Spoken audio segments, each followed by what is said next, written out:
It's an amazing scene in Knoxville. It'll be rocking there at 3:30 this afternoon. It's already rocking. A whiteout here in Atlanta at Bobby Dodd. Fans of the Ramblin' Wreck, they believe as they take on Clemson today. And if you're a ranked team in the ACC, Georgia Tech is the last team that you want to see of late. Since Brent Key took over, 7 games against ACC-ranked opponents, they've won 6 of them. Although Clemson has dominated this series as well. Dabo Swinney's Tigers have won 9 in a row against Georgia Tech. It's an early benchmark game for both programs in the ACC, and we're happy that we can bring it to you as we welcome you to ESPN College Football, presented by Surf Pro. You're watching the ACC on ESPN. Papa Shoes and Lewis Riddick, Chris Budd, happy to be here at Bobby Dodd. This place is going to be fired up for this game, and they really are fired up here specifically at Georgia Tech for the progress this program has made. They sure are. Look, head coach Brent Key made it very clear to us yesterday when we talked to him. We were kind of flipping the conversation. No more of the underdog talk. We are built for this kind of moment, for this kind of stage against a team like Clemson that comes in here right now being a football team that really hasn't lived up to their potential so far this year. Dabo Swinney very disappointed in the offense, needs Cade Klubnik to play better, needs the running game to be better, needs this defense to continue to play the way it's played. But for Georgia Tech, they're not having it. This is a gritty football team. You'll see that today. And they have a gritty quarterback to go head-to-head against Cade Klubnik themselves. Yeah, Haynes King is an absolute warrior. Everyone in college football respects the young man. He's a guy who is tailor-made to go for over 100 yards. He runs the football in every kind of way imaginable. Zones, gap schemes, quarterback draws, quarterback powers. Cade Klubnik, he's the guy who came into the season with a lot of hype. He has said himself he needs to kind of just trust it and just rip it today and not second-guess himself. That's exactly what they're going to need in this environment against this fired-up Georgia Tech defense. Clemson won the toss and deferred, so Haynes King will get the ball first. Again, the 90th beating between Clemson and Georgia Tech. Clemson has won 9 in a row, and last year was the first time in 42 years that these two teams did not meet. So with the new ACC scheduling, obviously, got 17 teams in the league. Everyone can't play everyone, but good to get this rivalry renewed today.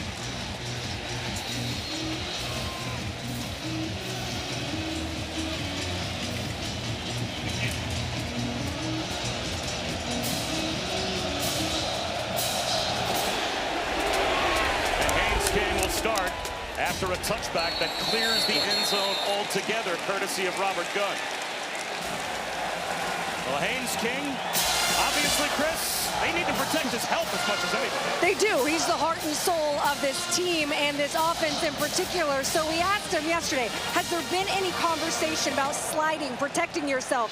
And he said, there's been conversation, but the deal is when I get the ball in my hands, I just want to score. And when we talked with Brent Key, he said, listen, if we taught him to slide, you lose in college football about 3.5 yards when you do that. It's also just not in his makeup.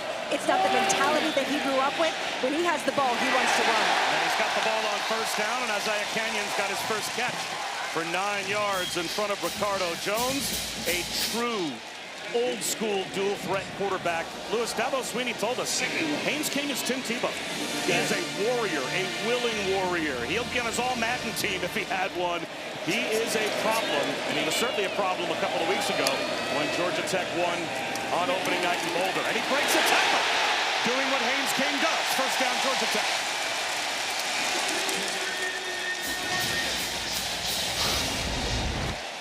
I mean, just watch the defensive end, T.J. Parker coming off the end, and watch Haynes King make sure he pulls this ball so they don't get a tackle for loss on Jamal Haynes, and you see it coming off the other end. You have defensive end Will Help. That's the kind of thing that Haynes King does. That's how he just frustrates you, because he always makes good decisions in the run game. Just when you think you have him stopped, he pulls the ball and is out the gate. That is going to be a problem all game long. Jamal Haynes circles in the backfield in motion. He gets his first carry. He's got his first crease, and he's got 8 across the 50-yard line. There you see that gap scheme, power running game, pulling the backside guard and tackle, and just letting Jamal Haynes get downhill with that physical running style. Jamal Haynes only goes 5'9", 190. The guy plays like he's 220, and then when they bring Malachi Hosley, the transfer from Penn in, he is like the number 2 in the two-headed monster in this running game. Screen out to Malik Rutherford, and he is swarmed Clemson defense for a loss of 2. So from 2nd and 3 to 3rd and 5, and will help the Purdue transfer that you said has been arguably the biggest impact player so far this year for the Clemson defense was out there. Yeah, and I wasn't the only one who said it. His head coach said it. His head coach told the rest of these 5 stars on this defense that Will Helton is outplaying them right now, and there you saw it. Simulated pressure. He's dropping into coverage, recognizes it, comes downhill, makes a great tackle. King on 3rd and 5 from the pocket, floats one, right under it. There's Eric Rivers for a first down. Perfectly timed. 20 yards inside the 30 of Clemson. He's going to see Rivers get the top of your screen. He's going to have one-on-one against Ricardo Jones, the safety. Haynes King, he's got pressure in his face. Stefan Green coming right down the chute on him. He doesn't flinch. If Haynes King can throw the football like that along with his running ability, I don't know how you slow this guy down. You're going to have to take away something. You want to make him throw the football in order to win the game. That's just not the way you want to make him throw. King pulls it, gets tripped up at the line of scrimmage. A good tackle by Cade Denhoff. No gain on first down. Maybe a half-yard, 2nd down, and a long 9 close to 10. Yeah, the first 2 downs, 1st and 2nd, critical when you're playing against Georgia Tech. Like I said, you want to put Haynes King in 3rd and long type of situations. Not to say he can't throw it, but that's where you want to try and put him and take your chances that way. So that's a good job starting off, getting a negative or 0 gain type of play on first down. Now maybe you can unleash a little bit here on 2nd down. You got to be alert for screens, alert for draws. And now Malachi Hosley lines up in the backfield. They fake the end around. King wants the screen, throws it away. There it is. And may have been sideways. That was barely forward if it was. The officials taking a look. Each of the 2 officials on opposite sides of the field seeing if that was a backwards pass. See Avian Terrell coming with the corner fire.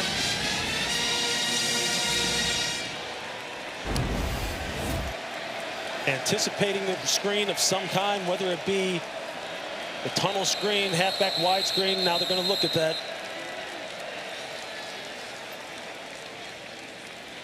The ruling on the field of an incomplete forward pass is under further review. It was very close.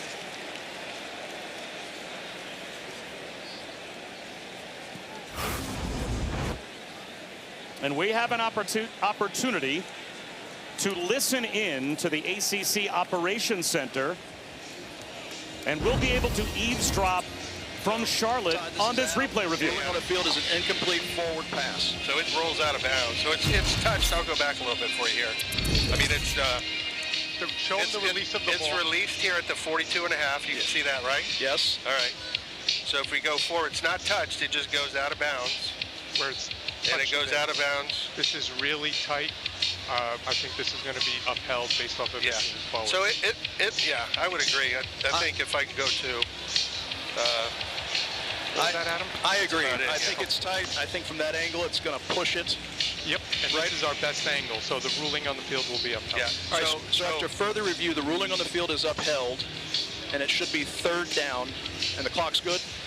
The clock is good. We're also going to be just outside the 30, position 2. Just outside the 30, position 2. Yes. Yes. Just outside the 30, position 2. Correct. Okay. Thank you very much. Okay.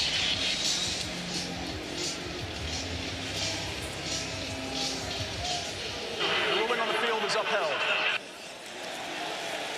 Such wonderful access. A peek behind the curtain. Jerry McGinn, our referee expert. Explain as well position 2 for the fans that might not understand that.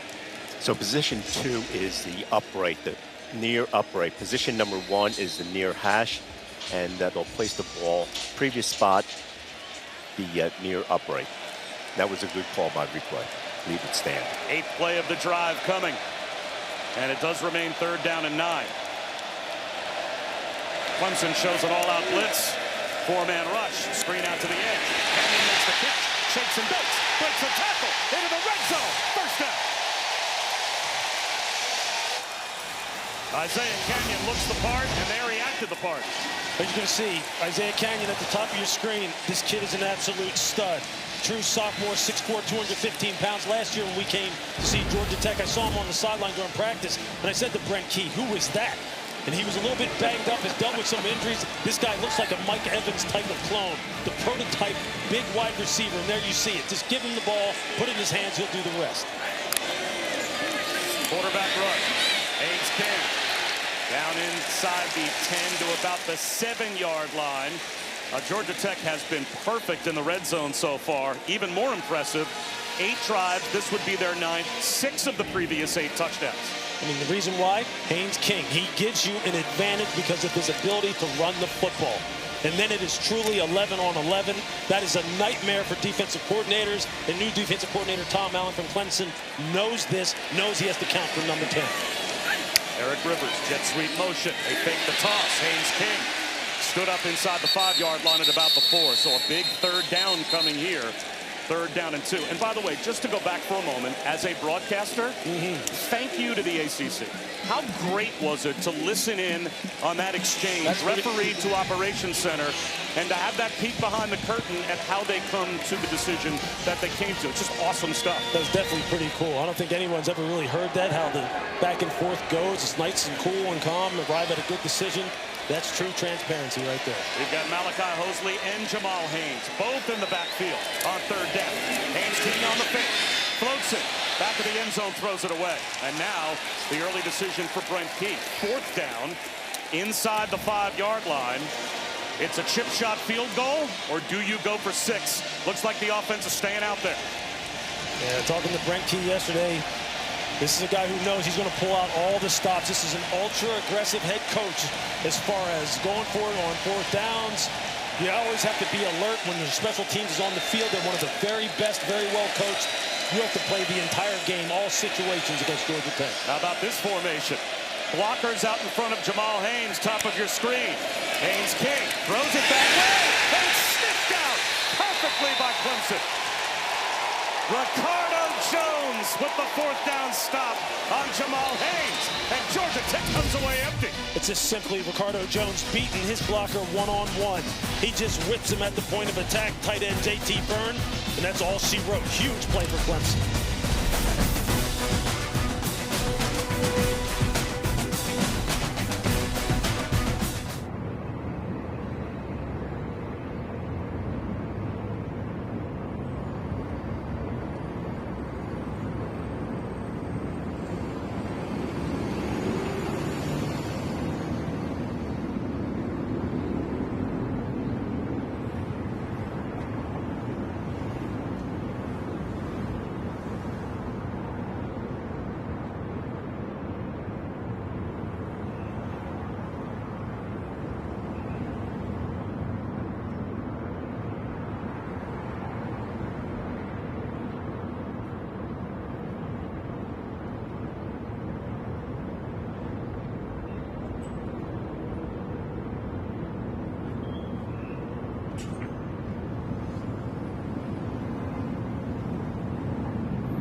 with today's road test brought to you by Goodyear, Lewis's keys to the game. Yeah, for Clemson, their offense, you're going to see Adam Randall, the running back, former wide receiver, got to get him going. Defensively, allow less than 150 total rush yards. That's going to be a tall task for a team that's averaging over 240. On offense, no turnovers for Georgia Tech. Defensively, keep a lid on the passing game. No big plays. We're going to get a look at it right here. And here's Cade Klubnik on a rollout. Whips one to the edge. T.J. Moore turns around at the 15-yard line and makes a catch for 7. That's a good start for Cade Klubnik. Yeah, look, offensive coordinator Garrett Riley said he just wants to see Cade play with confidence. Doesn't want to see him hesitate. Wants to see him come out, identify where the open receiver is, and let the ball rip. So he's going to call some plays early on to get him going. And off, tackled at the line of scrimmage was Adam Randall. Actually fell ahead for a yard. 3rd down and 2. Good tackle by Rodney Shelley. Just keep an eye on these Georgia Tech safeties. So active in the run game. That time, Clayton Powell-Lee coming downhill, making a nice tackle. And now here we are with their first 3rd down situation in short. Clemson has struggled on 3rd down so far this season. This is a favorable situation. But look for defensive coordinator Blake Gideon to go ahead and give you a little bit of insight as to how he sees this game playing out, whether he goes with rush or coverage. They'll run it with Randall. And he gets very close, if not to the line to gain. And they're going to give him a 1st down without measurement. Andre Fuller, a waist-high tackle, but strength from Adam Randall. The converted wide receiver moved to running back by Dabo Swinney after the ACC championship game last year. Got a chance to take a look at Adam Randall in pregame, 6'2", 235 pounds. I'm telling you, Bob, the guy is just absolutely put together. And he had a heck of a second half last week against Troy. Got their offense on track. See if he can do that early on here. He empties the backfield. 4-man rush for Klubnik to deal with, and he's out of the pocket. He is on the move. He's going to tuck it under and pay the price to pick up a couple of yards. Kyle Eifert, who has led Georgia Tech in tackles the last couple of years. He was there. He led the team last year in tackles, despite not becoming a starter this back in 2023 until midway through the season, and then followed it up with a 3rd-team All-ACC year last year as well.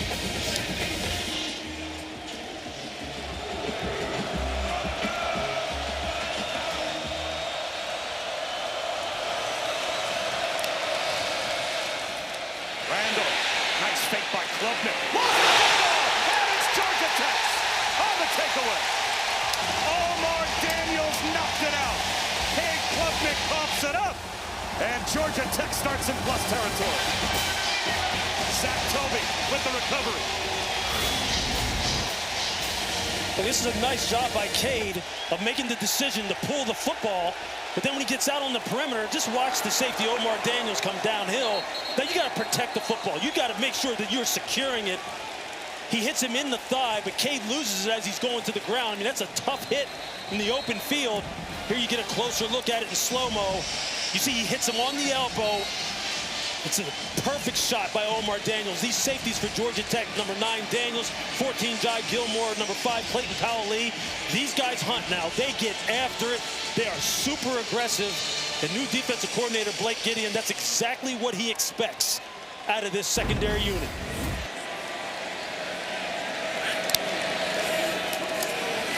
And he goes to work. And he gets driven back after a gain of 4. Giveaways and takeaways, that was the story of the first 2 weeks for Georgia Tech. Since 1995, there have only been 10 teams in their first couple of games that have been -4 or worse in the giveaway takeaway ratio and won their first couple of games. And Kentucky back in 2021, they were the last team to do it before Georgia Tech this year. 5 giveaways, 3 on opening night, 2 last week, cumulatively on their first 5 possessions of the game. Yeah, it has been weird how it has happened to them. That's exactly what they needed, though, to flip the script, get one of their own in plus territory. Now they got to cash in. Haynes King swings one out to Jamal Hayes. Stays in bounds, dodging tacklers. Well, Chris Button, how about the message that Brent Key gave to his team? Well, you see on game day the fiery former O-lineman in him, but he's worked on changing his messaging. He went up to everyone on the offense and he shook their hand with a big smile and just said, "I'm proud of you. We got this." for it on 4th down and got stopped inside the 5-yard line on their opening possession. Now faced with a 3rd and 3 just outside the red zone.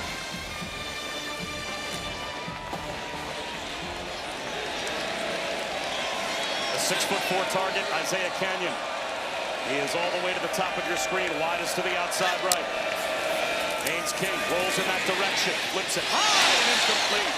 He missed Malachi Hosley, who was open. Now it's 4th down and 3, and this time it looks like Brent Key is going to opt for points.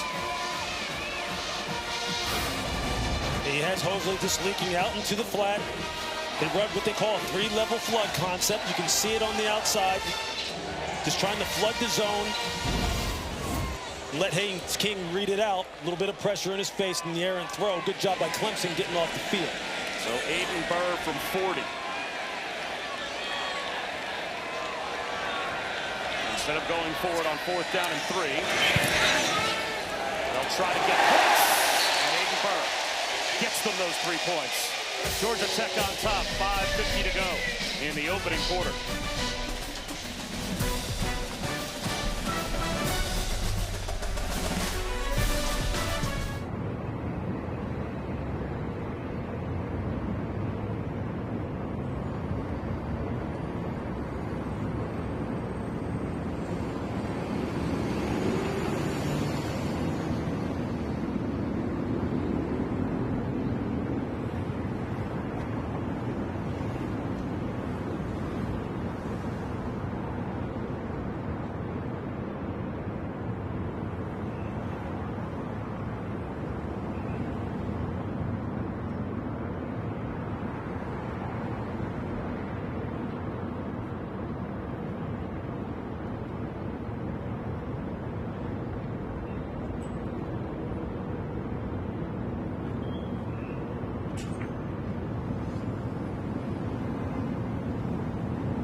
ESPN College Football is presented by Serve Pro, the #1 choice in cleanup and restoration.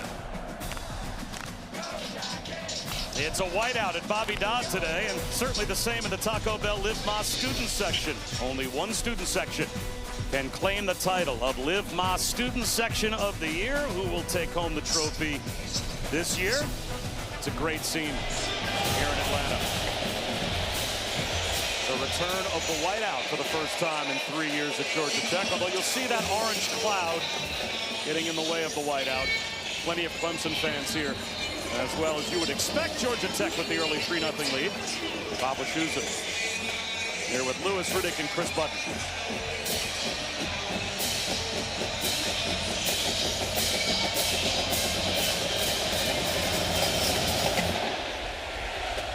His kick returnable for Adam Randall from the 2. And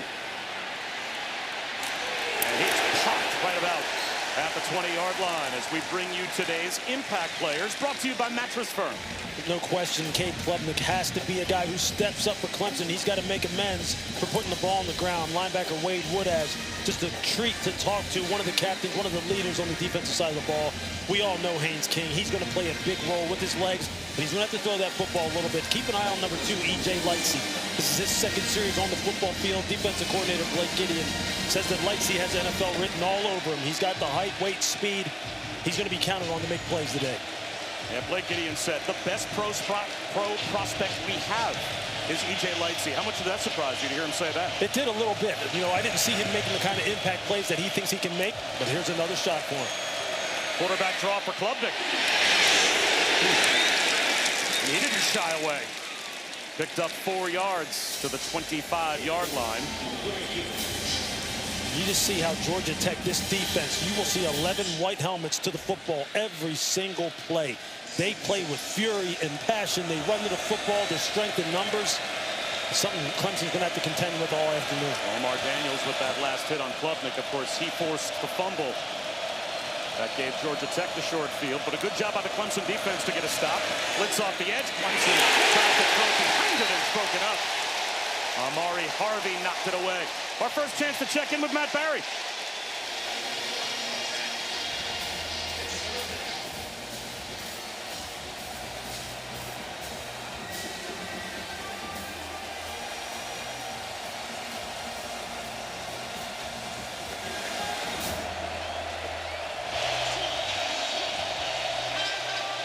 That's the early statement that Alabama needed to make. Going for it on 4th down. For a team that you know right now their fan base is very nervous every week watching the Tide. 3rd down and 6 for Clemson here. Klubnik, long throw, nice move by Bryant Wesco. And he picks up the 1st down. And there is Lightsey running over to make the tackle, but still 7 yards. Bryant Wesco is the guy right now with Antonio Williams being out. Cade Klubnik says he can run every route. So explosive out of the break, he'll play a prominent role. Quarterback run again, and a slide this time for Klubnik. I'm not surprised to see Clemson and offensive coordinator Garrett Riley let Klubnik put the ball in his hands again, even though he put it on the ground. Said he likes to get him going with runs. Cade likes that kind of thing, wants to feel the physicality of the game to settle in. This is a nice response here in their second drive.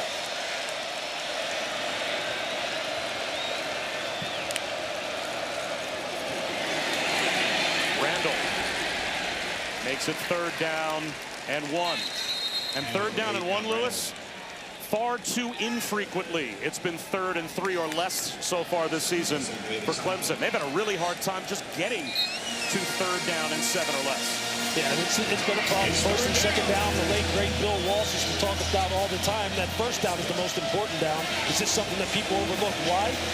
Because if you can gain 4+ on 1st down, then you're ahead of the sticks, and then life is easier. Clemson hasn't made life easy on themselves. Here's a situation where they can continue to move this football down the field. 3rd down and about 2 from their 40-yard line. Tyler Brown in motion. Klubnik, clean pocket, and he finds a crosser. Cole Turner right between the hash marks. In plus territory, he gains 18. That's a nice job of Cade Klubnik to stay in calm in the pocket. The pocket was secure. He just waited for Cole Turner to go ahead and clear the 2nd-level zone dropper, and he threw it right past his ear hole. Nice throw and catch. That's the Cade Klubnik that Clemson fans expect to see. Adam Randall in the slot left now. Empty backfield for Klubnik.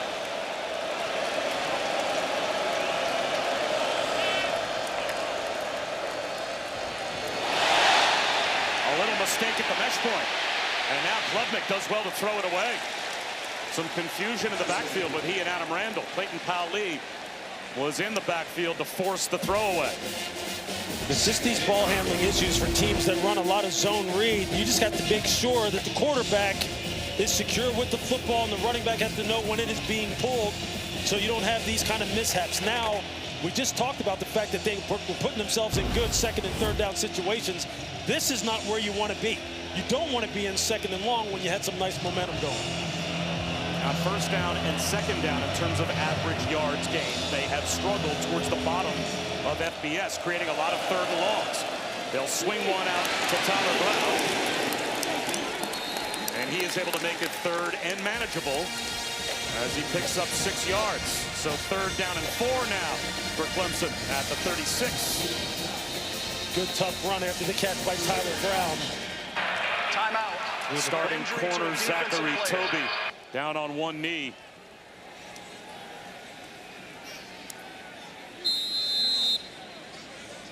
So we'll step aside.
Time for today's weekend lineup, brought to you by Wendy's. And you have to think, Lewis, that West Virginia is primed and ready for a whooping in the backyard brawl today, right? Absolutely. They got to be like a no-brainer pick.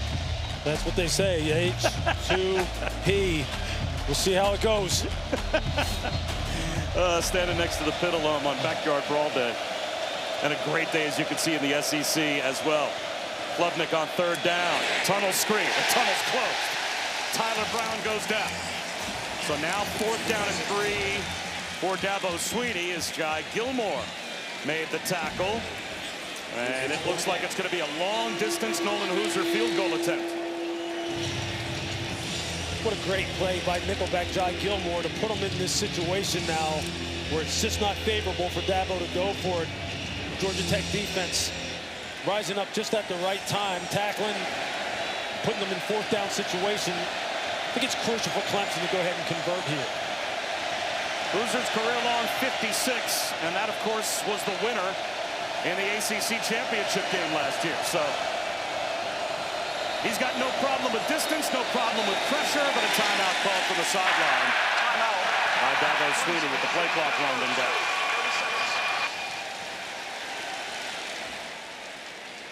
How about taking a look at the playoff percentages this early in the season? This came in our notes, the All-State Playoff Predictor. To me, this was eyebrow-raising. Right now, our All-State Playoff Predictor before today's game has Georgia Tech with a 3% better chance to make the 12-team playoff than Clemson.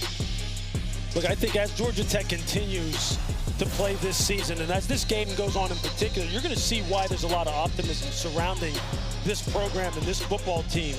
And for Clemson, look, I think it's been the recent story about Clemson. They absolutely just are fantastic when you're talking about high school recruiting. They get 5-star after 5-star. They went in the portal this year and got one of the best players on their football team in Will Held out of the portal from Purdue. They just got to put it together on the field and be consistent. And by the way, as a Boston College alum, so you're telling me there's a chance. That's right. 2% right down there, but on the graphic. Loser has the distance, does not have the direction. Great field position now for Georgia Tech. Off the Nolan Hooser miss from 52. Special teams has been a big part, as you see Dabo Swinney right there encourages his special teams unit coming off the field. You're talking about special teams. No team does it better than Georgia Tech. They put pressure on you in every single phase. And there you see it going significantly wide right. Now, as you said, Bob, setting them up with good field position on their own 35. Back in 2023, the preseason media poll picked Georgia Tech to finish 12th in the ACC. Last year, they were picked to finish 10th out of 17 teams. They finished 4th both years. This year, they're picked in the top 4. And here's Haynes King. Slant running caught. Canyon, first down, dragging tacklers. He won't go down. Across midfield before he's finally wrestled to the turf. 16 more yards. I'm telling you, this young man is a problem. He is the ideal X or Z receiver, meaning that outside lane receiver that you look for. And there you see why. Just a big calming presence for a quarterback. You know he can get yards after the catch. Great hands. Off to a really good start this year. You know, you as an old personnel guy, I can see when your eyes get wide when you see a certain body type. Isaiah Canyon is one of those guys. Here's Haynes King trying to follow his blockers. 2 yards for the Clemson 47-yard line. And that takes us inside of a minute to go in the opening quarter. And there's Will Held, the Purdue transfer, making another stop. Will Held is a fantastic story. Dabo told us the story, the fact that he told his defensive line, which is littered with top-flight prospects, that Will Held, the new guy, is outplaying all of you. To kind of motivate them, kind of get them to raise their game, but they could not be more pleased with this young man. They fake the swing past to Hosley. Instead, it's a shot downfield, overthrown for Bailey Stockton. So it will be 3rd down and 8.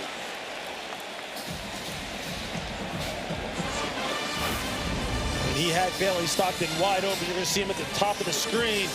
Safety just gets caught short looking at the number 3 receiver. And that is Ricardo Jones. Taking a look at the quarterback, not understanding where all of his threats are coming from. They missed a big opportunity there. Blitz coming. Another one-on-one. This one drops right down the chimney. 1st and goal. Haynes King. Right into the hands of Eric Rivers. Down to the 5-yard line. But this, watch number 23, Ashton Hampton. Look where his eyes are at the move point. You see his head looking back in the backfield, looking at the quarterback saying, hey, have you thrown the football yet? Don't worry about what the quarterback's doing. Keep your eyes on the receiver. They will leave you every single time when that kind of thing happens. Right now, Clemson just hurting themselves and Georgia Tech taking advantage of it. Eric Rivers walked on at Memphis, walked on at FIU. And now he's a grad transfer that might be the favorite target of Haynes King. He sets them up 1st and goal.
Coach, what do you need on this drive to keep it a one-score game?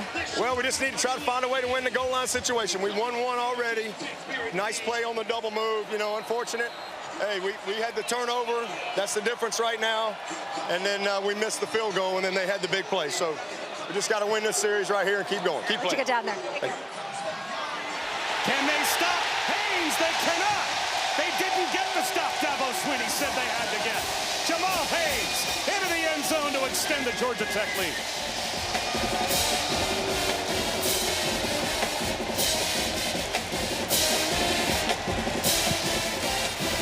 Real good blocking at the point of attack by the right side of Georgia Tech's offensive line, and Haynes King.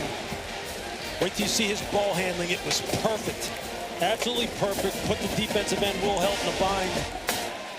And they got 6 on the board. It's funny, he and Jamal Haynes fumbled at the mesh point to start the game against Colorado on opening night. And I asked Haynes yesterday, how many times have the two of you run a play like that? And he said, I don't know, a million. It just, the ball just popped out.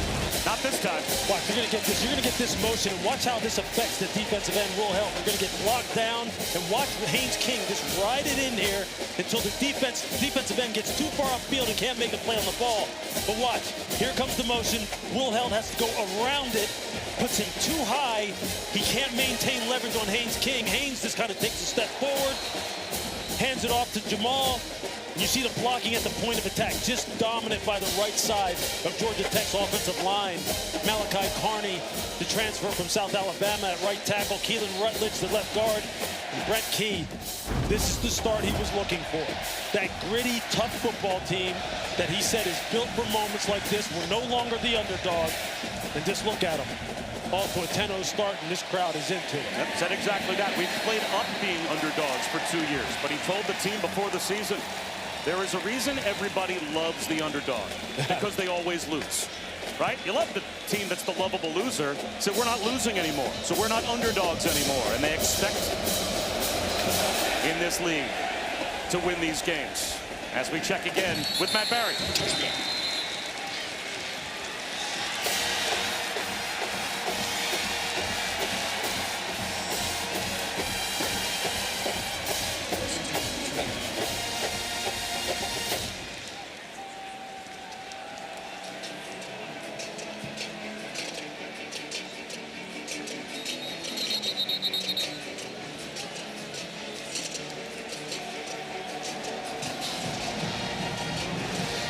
Now can we get an answer from Cade Klubnik? Clemson fans certainly hope so.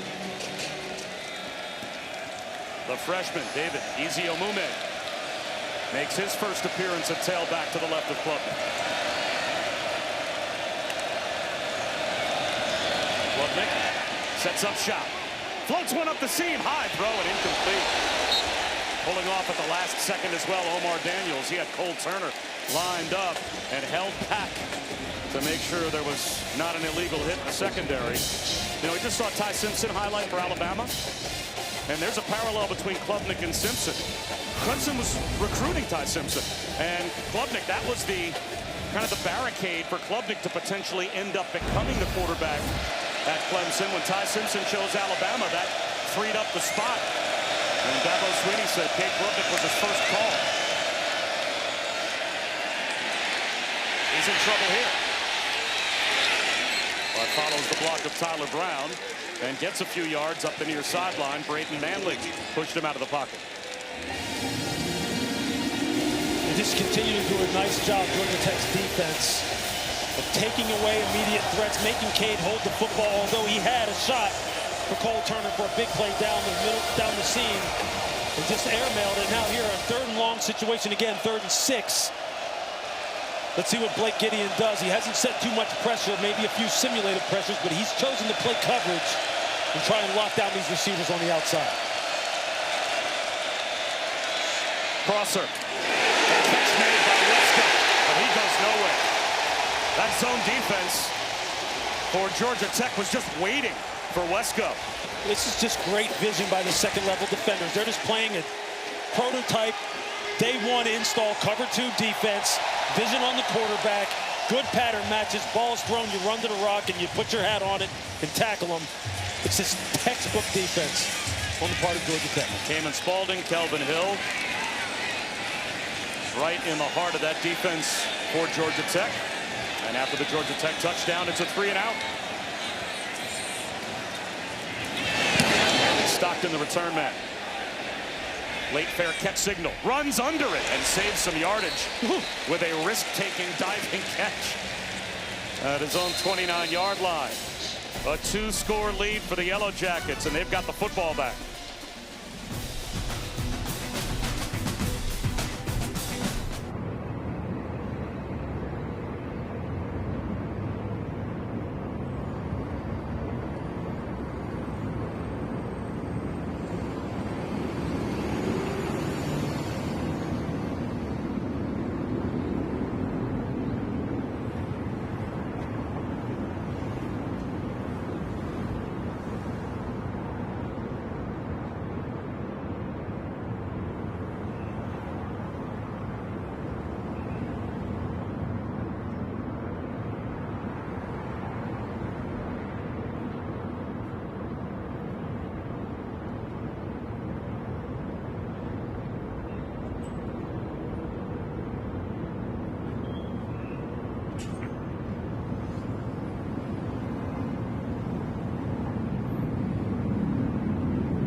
ESPN College Football, presented by Serve Pro, is brought to you by Coca-Cola. Fan work is thirsty work. Great atmosphere in Atlanta. Great start for Georgia Tech. But, Lewis, you know, Clemson won't flinch. You think about it. Every recruiting class that Dabo Swinney has had, from 2012 all the way through last year, every one of them has played in at least one college football playoff, including the group from 15, 16, and 17. Those three classes, they went to 4. So it's a championship program as Haynes King gets the drive off to a good start for Georgia Tech. But this is a dream start for the Ramblin' Wreck. There's no question about it. They want to start fast and then rely on this run game, take opportunistic shots, throwing the football. And there you see Haynes King again.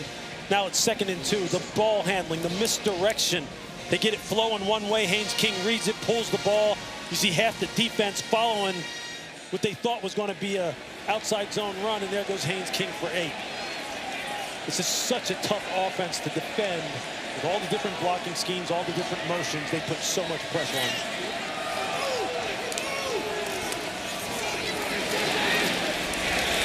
First down carry. Jaheim Lawson brought down Malachi Hosley. How about the Penn transfer?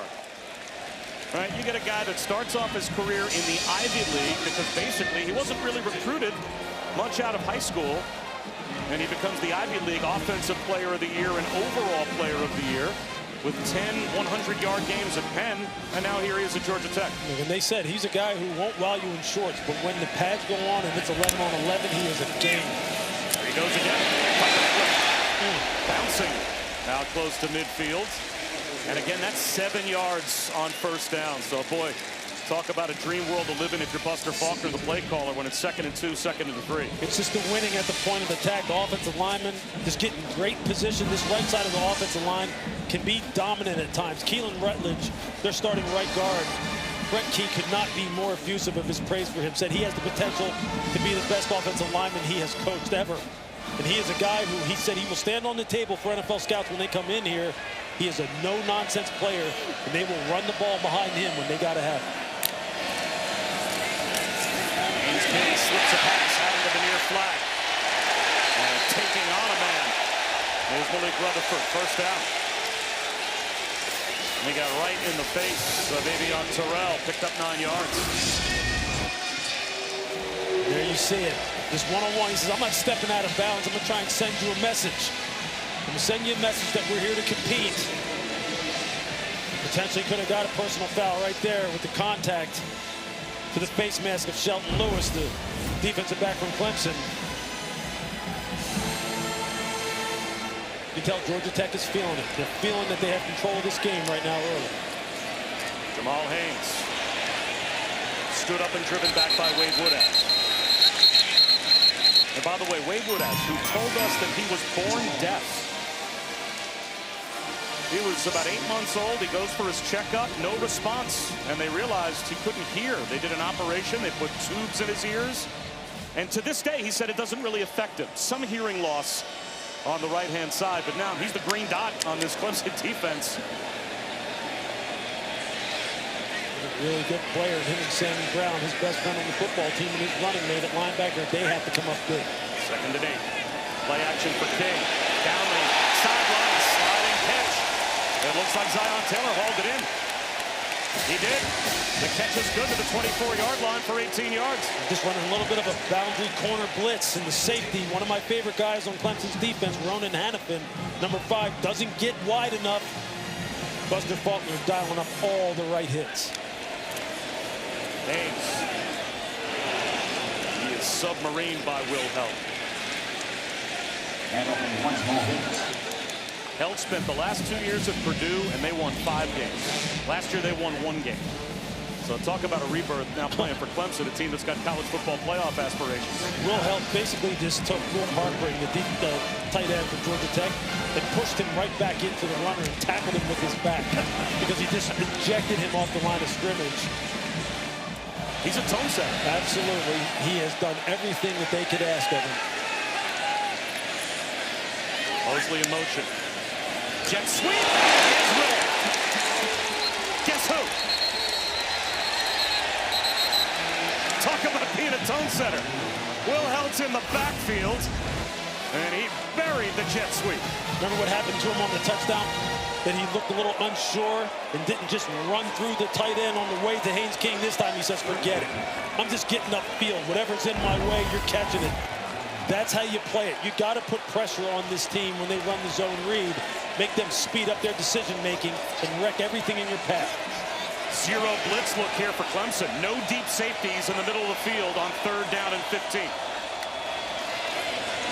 Screen instead. Canyon. And it will be a field goal attempt now for Georgia Tech to try and extend their lead. So that tackle by Will Held, couple of plays by Held, short circuit this Tech drive, and it forces the Ramblin' Wreck to try for 3. That's a nice bluff disguised by the Clemson defense, making it look like it's 0. They drop out and just play cover 2 and then run to the football. Nice call by defensive coordinator Tom Allen. Aiden Burr already 1 for 1. This one from 42 to try and extend the lead.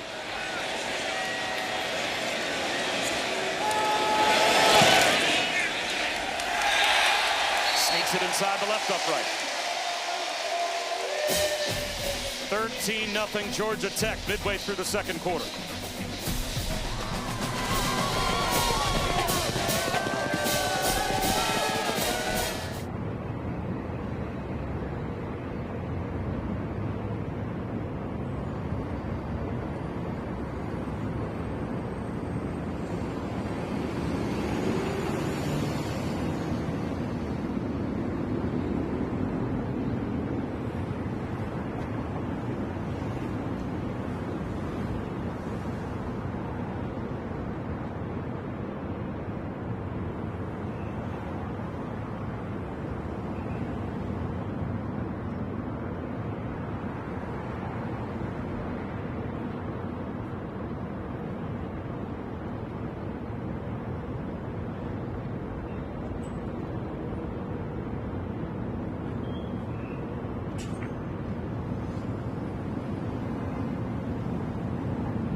Text Keelan Rutledge and Kyle Eford's messages to special teachers in their lives.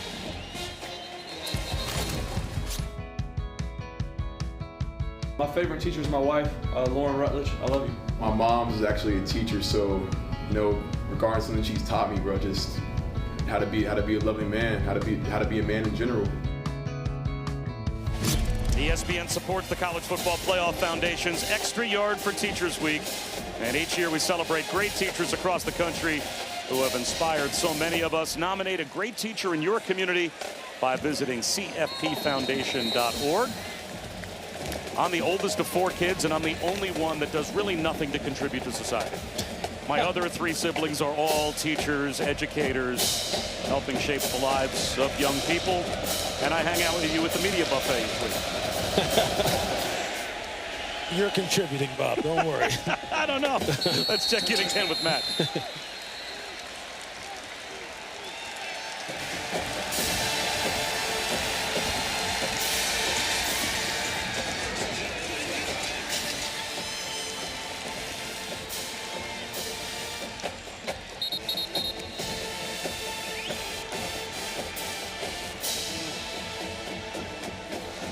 I haunt people. 1st and 10 Clemson at their own 25-yard line, down by a couple of scores.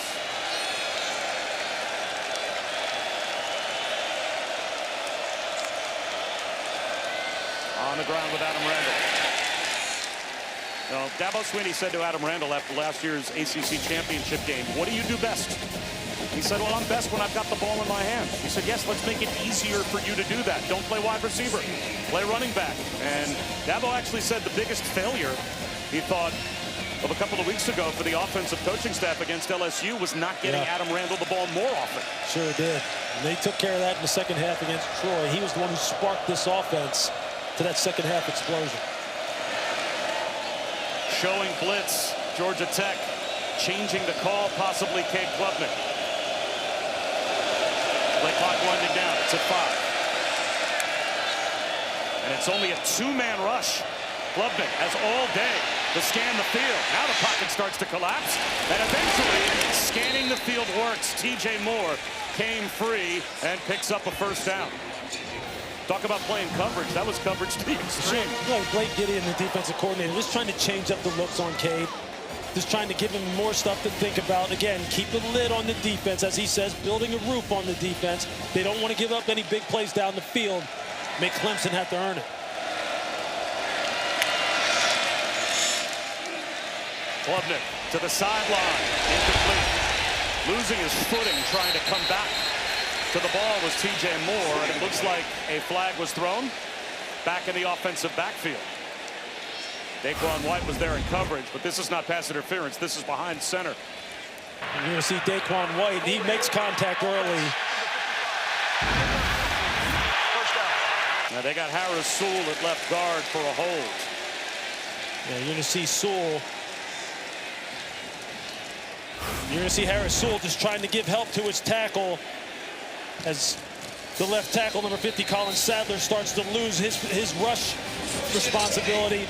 The nice inside pass rush move by the freshman Andre Fuller, 91. You see Brent Key saying, take them back. They have got some guys that can rush the passer on the outside now. They still need to do some work on their defensive tackles, but here, long yardage situation. Quarterback draw. Klubnik lost his footing. Just slipped and fell. Now remember, Cade Klubnik is missing his left tackle. Tristan Lee not healthy today. Arguably missing his best wide receiver in Antonio Williams as well. So that forces Colin Sadler, the normal guard, to kick out Harris Sewell to play. That cost him 10 yards, and now he loses his footing. And it is second and forever. Yeah, Cade is just going to have to calm down and regain his composure. He tripped over his own feet, and now he's backed up in his own territory, second and long.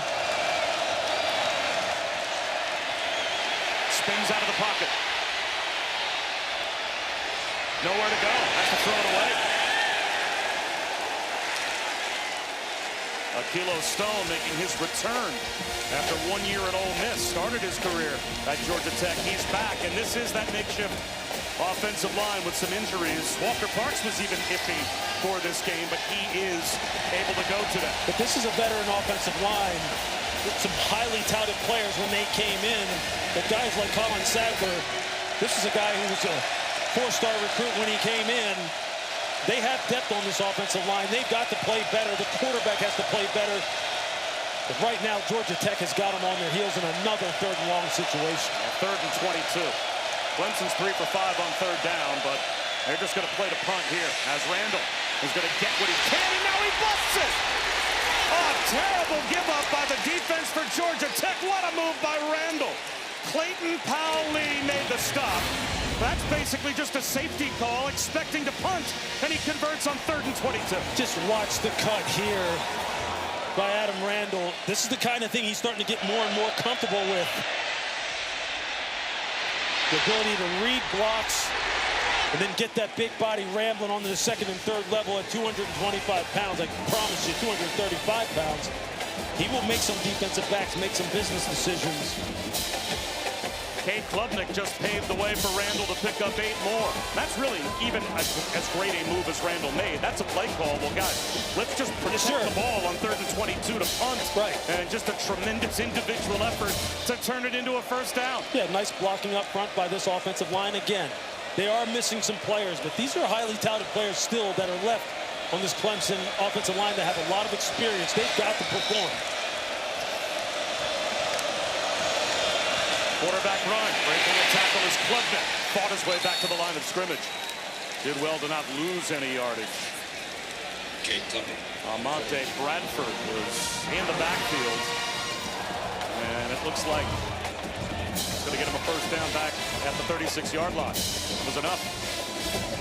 Let's see if that run by Adam Randall sparks this offense and kind of wakes them up. Maybe they start trying to utilize the run game, whether it's between Randall and Cade Klubnik once the quarterback design runs. They get some of these young players, Gideon Davidson. Get them all involved and trying to establish some rhythm. Play action. Klubnik chokes it down and runs. He will cruise out of bounds, picks up 6 yards. Guy Gilmore forced him out. Nice decision by Klubnik to pull it down, identifies an escape path, pick up positive yardage. Don't put the ball in harm's way, especially now. Ball security, making sure that you come out of this drive with points is paramount.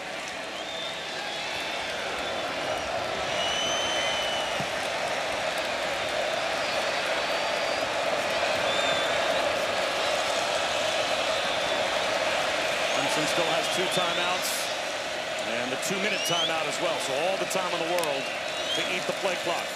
Klubnik slant left, and it's caught by Wesco. And that's good enough for a 1st down to the 24-yard line. With Antonio Williams out because of his hamstring injury, Brian Wesco becomes option number 1. He's going to be the go-to in all crucial situations. Up tempo, Klubnik spins out, buys time. He's going to throw one through the left corner of the end zone and throws it away. E.J. Lightsey put the pressure on. Josh Sapp was the closest Clemson player to the football. 2nd down and 10 with 2:35 to go in the half. Clemson trying to fake the wide receiver screen to Wesco. They're trying to get Josh Sapp down the sideline. Georgia Tech does not bite. Real good discipline, 2nd and 10. Again, for Cade, it's about decision making here. Get that ball out of your hands quickly. Make sure you read out the defense properly. For Georgia Tech, got to get some pressure on him. Got to get him down, see if they can create a negative play. Gideon Davidson bouncing off some tacklers into the red zone. And that might take us to the 2-minute timeout. We'll see if Clemson tries to snap the ball again before the 2 minutes.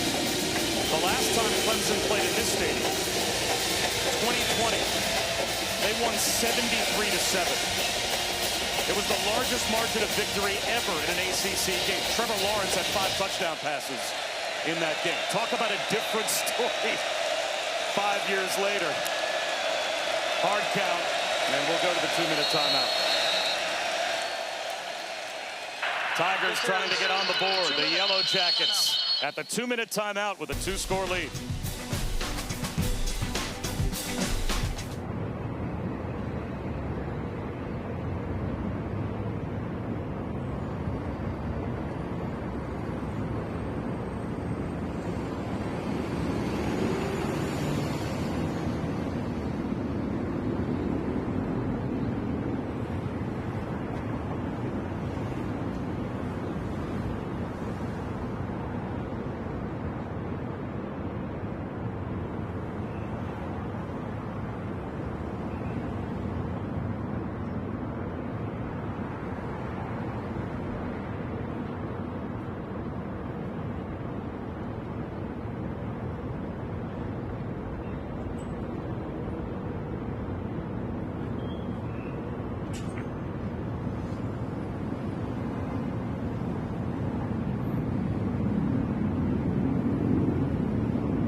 Georgia Tech trying to break a 9-game losing streak against Clemson. They're off to a terrific start, the 13-0 lead.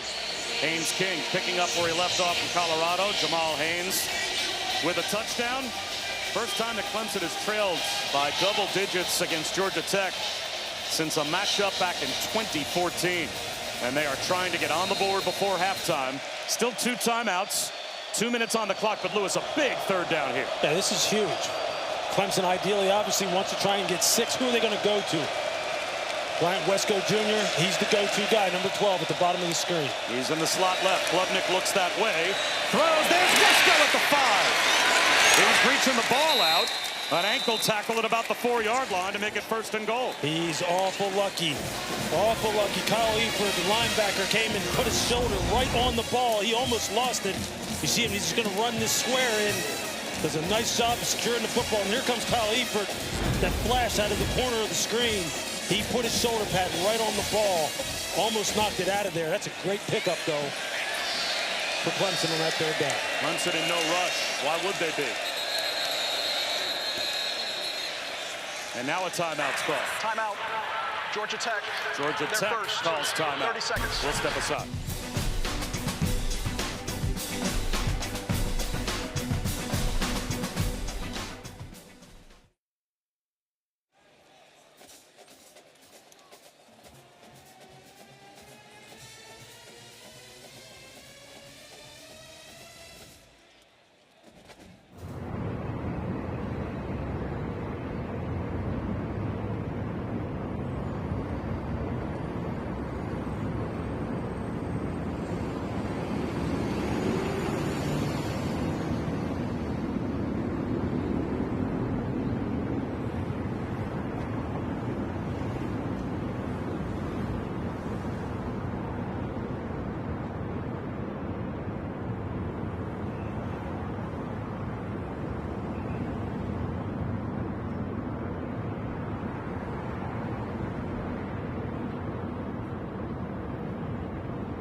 Well, Ian Shefflin back on the sideline. He's the 6'7" basketball player for the last 4 years, out there for that last snap.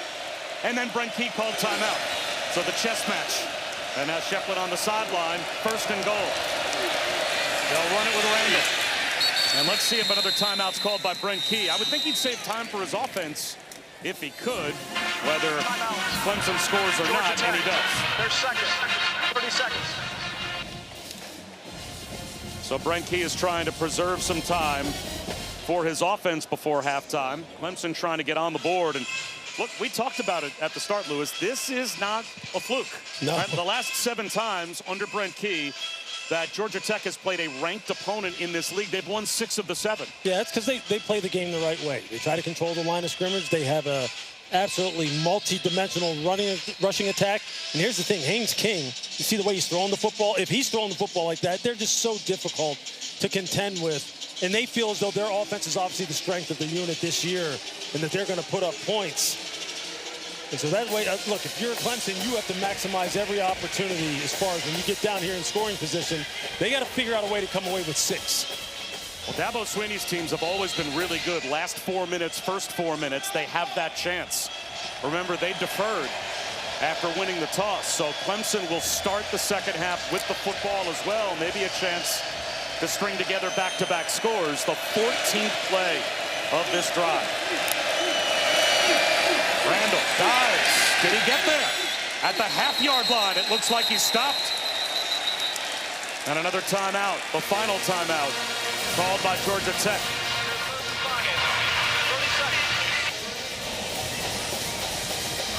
The Georgia Tech defense just getting low at the point of attack and winning. They get no movement at all. And the big 235-pound back just can't get any push. You look at it from that sky angle, you wonder, hey, maybe go up over the top.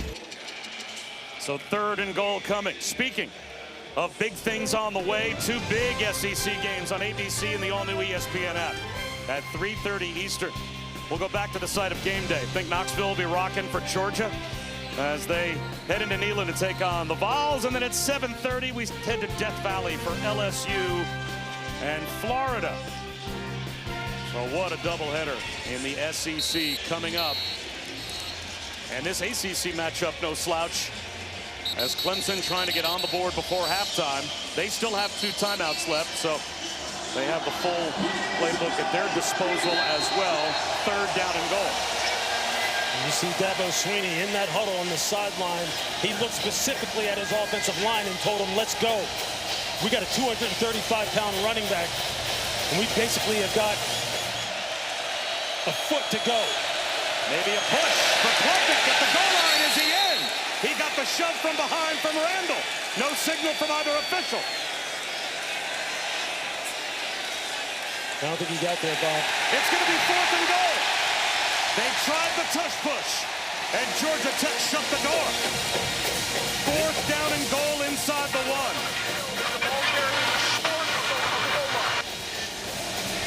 Interior 3 defenders right here.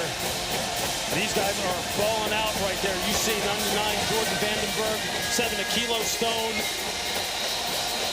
96, Shymick Jones. The previous play is under further review. Dabo Swinney thinks that Klubnik got across, and replay will take a look. I don't think the ball broke the plane from that angle. It doesn't look like it's even close. We got to see it from the side.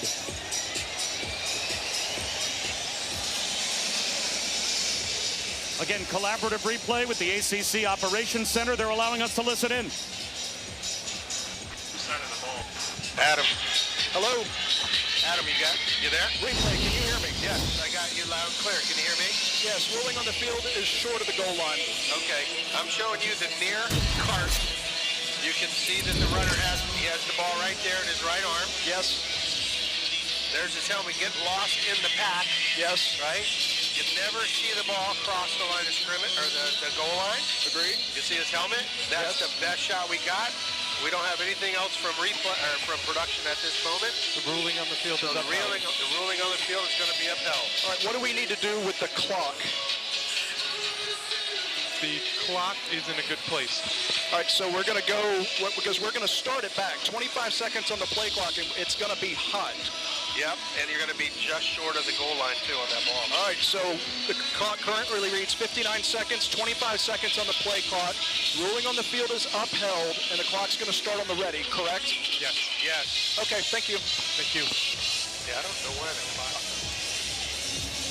As good as it gets. That's so good. Just a great peek behind the curtain, and now you'll get the official announcement, which, of course, After you'll know. further review, ruling on the field is upheld. It's fourth down. And sometimes, even when the call might seem obvious, what I find interesting is they have to have that conversation about where do we spot the ball? Where should the clock be? Where should the play clock be? Just to make sure you're managing the game correctly. I just like that the decision-making process, clear and obvious. It wasn't there wasn't any evidence. Now Clemson can take the clock down 25 seconds before snapping it. They line up again on 4th and goal. Klubnik reaches the ball out. Did he break the play? And that time he did. That's a Clemson touchdown. Klubnik quickly reached it across the goal line. And Clemson able to score. Georgia Tech just getting a lot of push. This time they lose at the point of attack. You can see the surge of this Clemson offensive line. Dabo Swinney was over there on that sideline imploring that group to take control of the line of scrimmage. You saw offensive line coach Matt Luke. He was in that huddle as well. That's a big conversion for Clemson. You know they won't flinch. And they've cut the lead to 13-7 now. They didn't take the clock down as far as they could have. So they've left 49 seconds on the clock for Georgia Tech. Tech is out of timeouts. But with the clock stopping when you pick up a first down in college football at the end of each half, there's certainly enough time here still for Georgia Tech to try something offensively as we take a look at this week's college football rankings brought to you by Allstate. And we look at the rest of the top 10. Of course, we've got a couple of monster games in the SEC featuring number 3 LSU against Florida and number 6 Georgia in a top 15 matchup against Tennessee later on ABC. And what a great test that's going to be for Tennessee in this reconfigured offense. Joey Aguilar, he's going to go up against the best defense by far that he's played to this point. At home on his turf, that's going to be a heck of a game. Well, we knew these two quarterbacks were going to be reflective of how their team seasons have been and what they'd have to do today. And we take a look at the numbers they both put up first half. Yeah, both of them playing a clean game, not turning it over. Although Cade Klubnik did put the ball on the ground with a fumble, didn't throw any interceptions so far. Haynes King, look, we said one of the keys to the game for Clemson was to make Haynes put the ball in the air and beat him with his arm, and so far he's done that. So they're going to have an answer for that. And for Cade Klubnik, you know he's never going to stop. He's not going to quit. They're going to put the ball in his hands by any means necessary.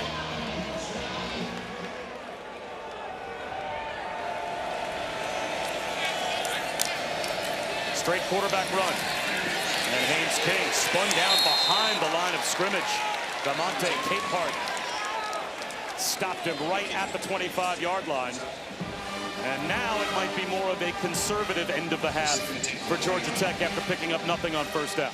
Yeah, I think if you're Brent Key, you're just going to go in content with the lead, make some adjustments, tell your football team that you played a heck of a first half. You have battled the number 12 team in the country. They'll run it with Jamal Haynes.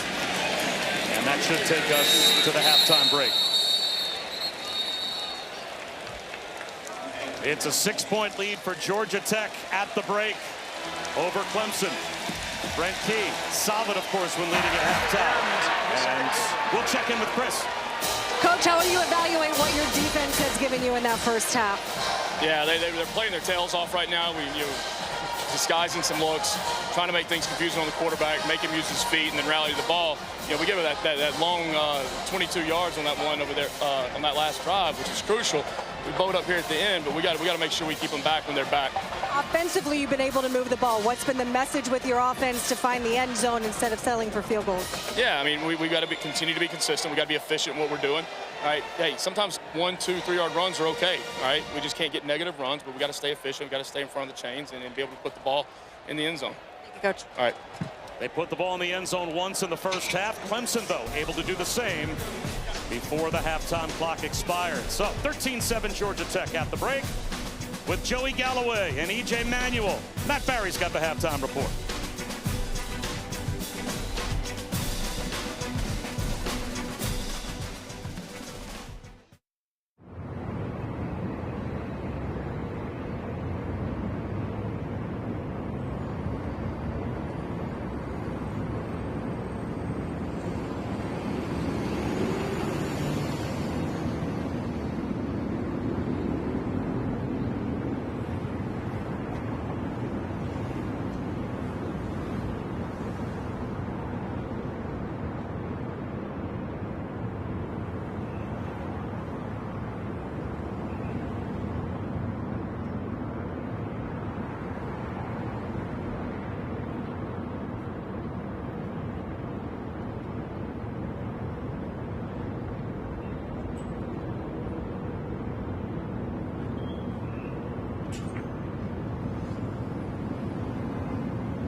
Georgia Tech on top of Clemson 13-7.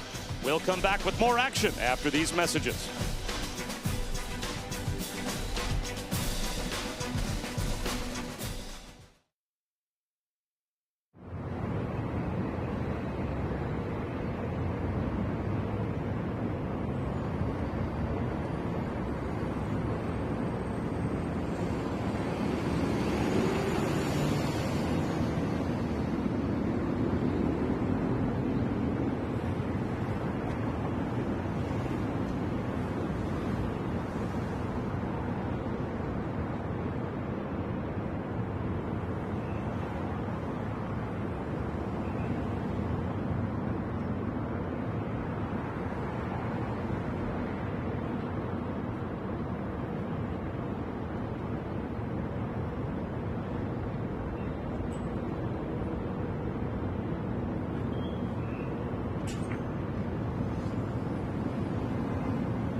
Welcome back to ESPN College Football presented by Surf Pro. This is the ACC on ESPN. Set for the start of the third quarter as we check out the first half stats brought to you by Tums. And balance certainly for Georgia Tech. 189 yards of total offense. And they have the 13-7 lead, but Clemson scored just before halftime to make this a one-score game. And going all the way back to 2015, the only team that has outscored their opponents more often and been better.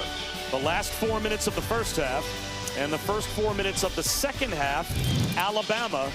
Clemson's the second best team in college football since 2015 in that category, and they are about to start the third quarter with the ball after ending the first half with a touchdown as Randall is back deep to receive the kick from Burr.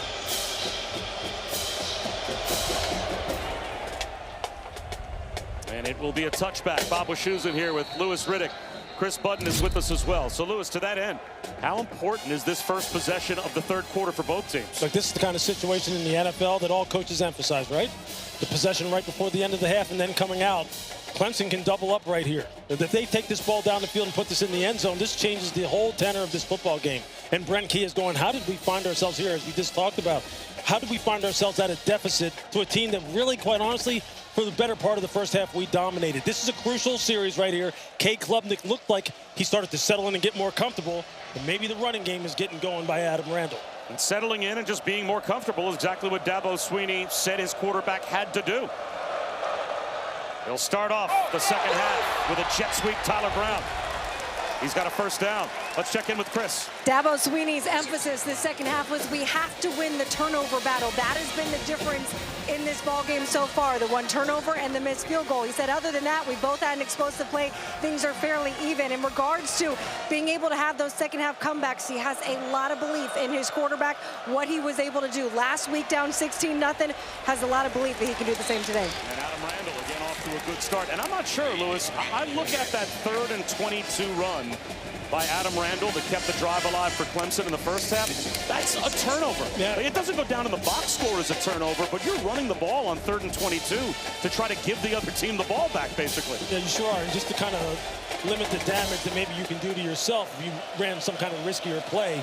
But just like last week against Troy. Down and out to Wesco for a first down. First 2 plays of the second half, who they hand the ball to. They hand it to Adam Randall, the big 235-pounder. It's the same script as a week ago. And it's something like, as you said earlier in the broadcast, Dabo was very much so disappointed that they didn't give him more touches against LSU in week 1. They're not going to make that mistake again. They're going to go to their guys. Brian Wesco so far, he gets a catch. I think you're going to see a lot of Adam Randall, number 8. First down at the 45-yard line of Tech. Klubnik on a keeper. And he goes nose to nose and picks up 3. Zachary Toby made the stop. If it was Dabo that said, we did a terrible job as coaches in the LSU game with Adam Randall only getting 1 touch after halftime. He is too good, too valuable. We have to make sure that we keep him involved the whole game. I mean, this is development on the fly with Adam Randall, the former wide receiver. He needs the touches at game speed in order to hone in his instincts. Klubnik looks downfield, floats one up the seam, and it is hauled in by the tight end Josh Sapp. Perfect touch throw from Klubnik in between the coverage. And Josh Sapp's got a first down to the 11. You see Josh Sapp just come off the line of scrimmage at maybe 3/4 speed, running that sail route right in behind the flat defender. You see he just lost it right over Clayton Powley's head. That's a great touch throw by Cade Klubnik. Really nice route by Josh Sapp. When Klubnik is at his best, you see the potential. What a throw. First and 10 at the 11.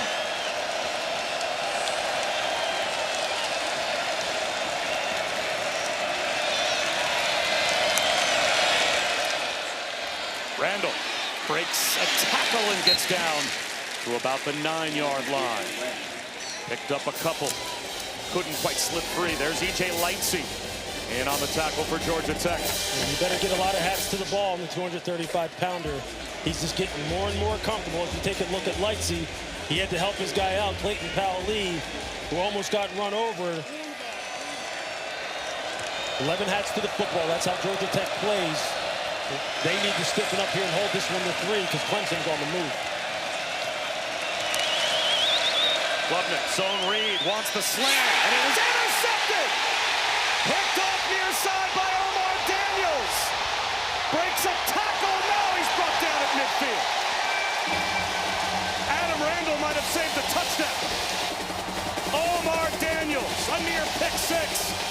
But Dabo Swinney said the takeaways had to go our way in the second half to start the first possession. They do not.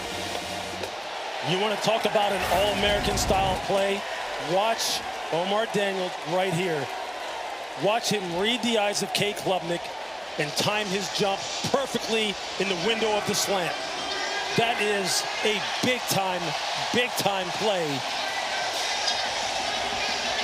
Just look at it. He thinks he's coming up to support on those pullers, thinking the ball may be handed off. He recognizes that they pull it and they're going to throw it, and he times his jump perfectly.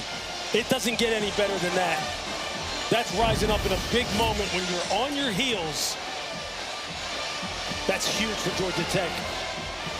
The grad transfer from Kansas State, who never picked one off for the Wildcats, has his first career interception for Georgia Tech. Haynes King from midfield. That goes backwards. It is scooped up on a hop. Nowhere to go, Eric Rivers, and he'll go down.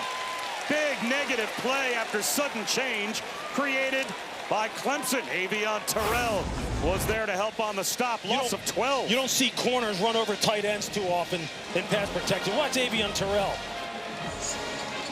He gets the tight end off balance. JT Byrne, who's having a little bit of a rough day as far as the blocking is concerned. That's a big-time play by Terrell. And that's what they need. They need to answer. They need their big players to answer. Woodaz, Sammy Brown, Avion Terrell. King to the sideline. That's out of bounds. So the first down loss of 12 yards creates 3rd down and 22.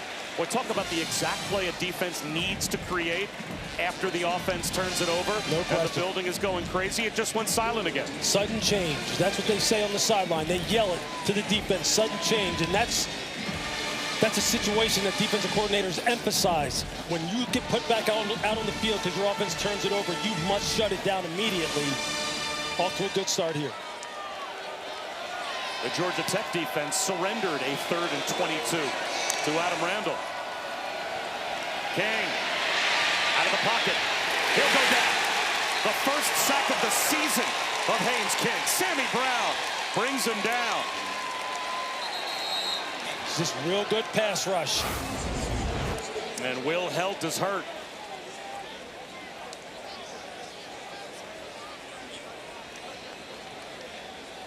You see Helt coming off the top of your screen. Sammy Brown with the big-time play. Arguably, at least according to Dabo Swinney, the best player for Clemson's defense so far this year is hurt.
Welcome back to ESPN College Football, presented by Surf Pro.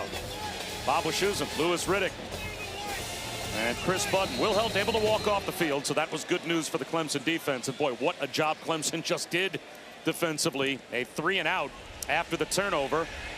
And now the punt. Wesco fields it on a hop. And stumbles a bit, but gets to the 25-yard line as we bring you our Aflac trivia question. All right, Louis, we're going deep here. Uh-oh. We're going to see if you have any shot at this one. August 29th at Colorado, Haynes King became the second FBS player to run for 140 yards, pass for 140 yards, and have 3 rushing touchdowns in a season opener.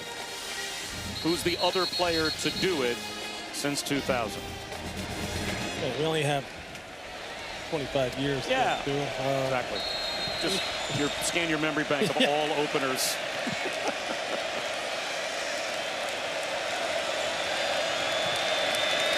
Back to the offense after the turnover on the opening possession of the third quarter. And Randall spins off contact and picks up 3.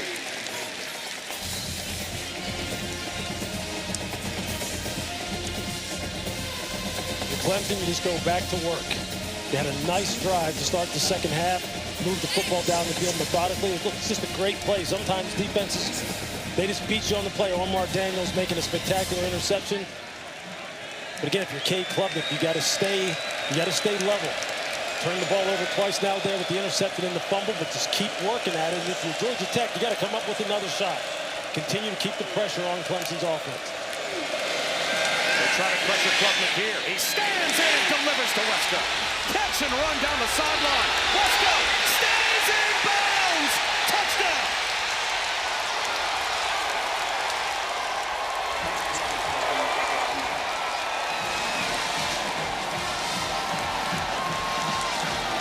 A 73-yard house call for Brian Wesco.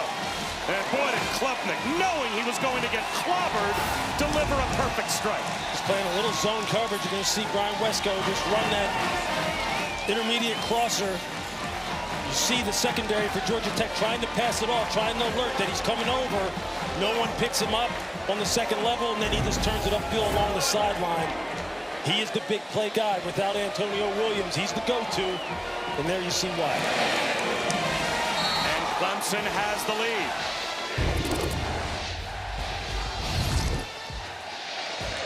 See Brian Wesco, you can just see the void. You see the zone defenders just not getting enough depth. They don't communicate, don't have play with good vision. Nice block down the field by TJ Moore to spring him into the end zone.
I love football because the bonds that we're able to build with one another when you're really connected and bonded with that guy next to you. I think that lends itself to strong play on the field. The brotherhood and bond can't be compared to any other sport. You get to learn everyone's story, and you know what they've been through, and you know what they did to get to this point. I think that's what makes this game so beautiful. Well, you lean on that brotherhood, Lewis, when things aren't going well. And how about for the Clemson Tigers? Last week came back from 16-0 down, including a 90-minute weather delay against Troy, and Klubnik certainly responded. They scored the final 27 points of the game, and they have come from 2 touchdowns down today to take the lead. How about we answer our Aflac trivia question as well? Aflac.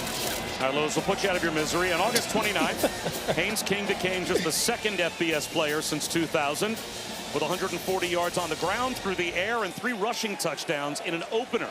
You have a guess as to who that other player might be? I'm just going to say Tebow. That's a good guess. That's probably the most logical guy to guess. Jalen Hurts. Makes sense. Same kind of threat. Let's see if Georgia Tech responds now. Not much on first down for Haynes King.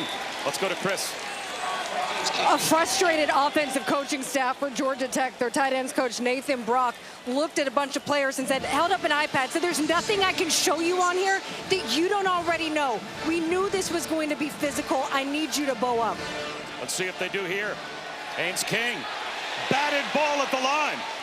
The pocket collapsed, and King went down as well. That's an incomplete pass, as players are jumping on it without a whistle blowing, but now it's going to be 3rd down and long. And I think he bounced it off of the head of his right guard, Keelan Rutledge. You're going to see it right here. He hits him right in the face mask as Rutledge is looking for work, trying to help out in pass protection. But this Clemson defensive front with all these former 5-stars and 4-stars, Peter Woods, 5-star TJ Parker, Will Helt the transfer. They're starting to dial it up, and they're starting to cause some problems, especially when this run game isn't getting going. This is where they want Haynes King. This is where they think they can win. Blitz on 3rd down. Haynes King, one-on-one floater, incomplete. Bailey Stockton was wide open, and he just couldn't put it on him. It was there for Georgia Tech, but they'll have to punt. What a great route by Stockton. You're going to see him watch the inside release. He's right here. Watch him then just leave the DB with that fake, like he's going to the post and then breaking it back out on the corner route. That is a beautiful route. That's exactly how you draw it up. Can't get 2 hands up on it. But that is a textbook route. Just not able to connect. So the punt from Marshall Nichols. Wobbly kick. Wesco fields it. Gets to the sideline. And he is cut in half at about the 45-yard line. Flags everywhere. Well behind the play. Flags thrown all the way back at the line of scrimmage. Here, you know, the late hit, unnecessary roughness on Clemson that may take them back.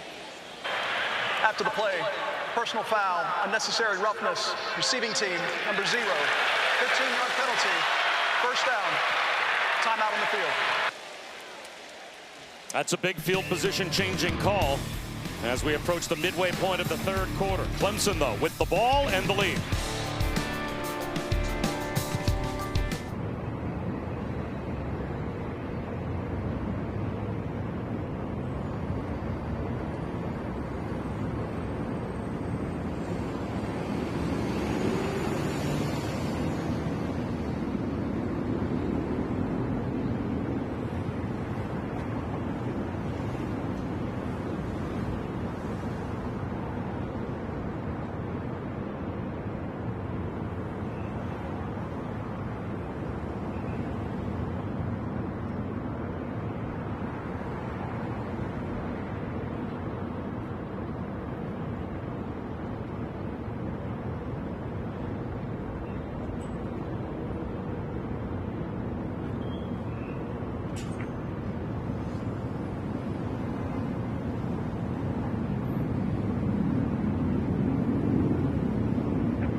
Aboushuz and Louis Riddick, Chris Budden back in Atlanta.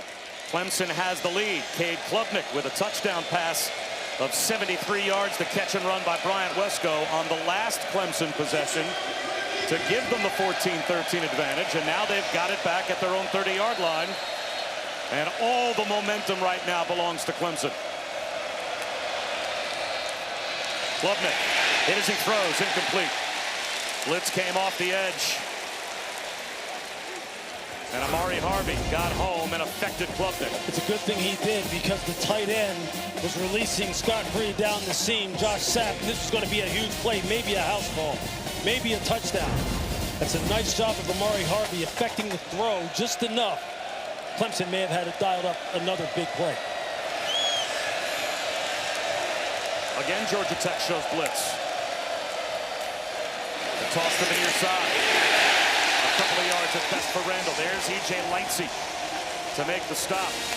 Clemson had 73 yards of total offense, Lewis, before the touchdown drive prior to halftime. They've got 217 yards on their last 3 possessions. So finally a chance here, 3rd down and 8. Maybe Georgia Tech can get a stop. Yeah, 7+, you see, 2 for 10 this season on 3rd down. Georgia Tech has to make that be 2 for 11.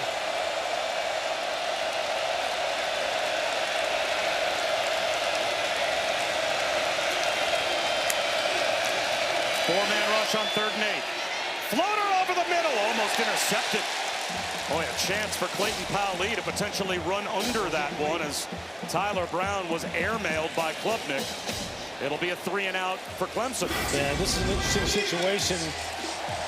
Kay thought it was middle of the field open. You're going to see the safeties going the deep half. He thought the middle of the field was open, maybe expecting the receiver to cut to the middle of the field and split the safeties. That's exactly what he said. He was talking to T.J. Moore, asking, why did you sit it down? Almost cost himself an interception. They're lucky to get out of that without turning it over. Bailey Stockton tries to return from the 20. Heads all the way back to his own 15-yard line. Lost yardage with a flag down. He's going to get a block in the back. It's going to put Georgia Tech deep in their own territory, it looks like. Is that Brent Venables' son Tyler down there in coverage that drew their penalty? Illegal block in the back. Receiving team, number 39. Penalty is half the distance to the goal. 1st down. So Will Kiker picks up the penalty, and that will back Georgia Tech up.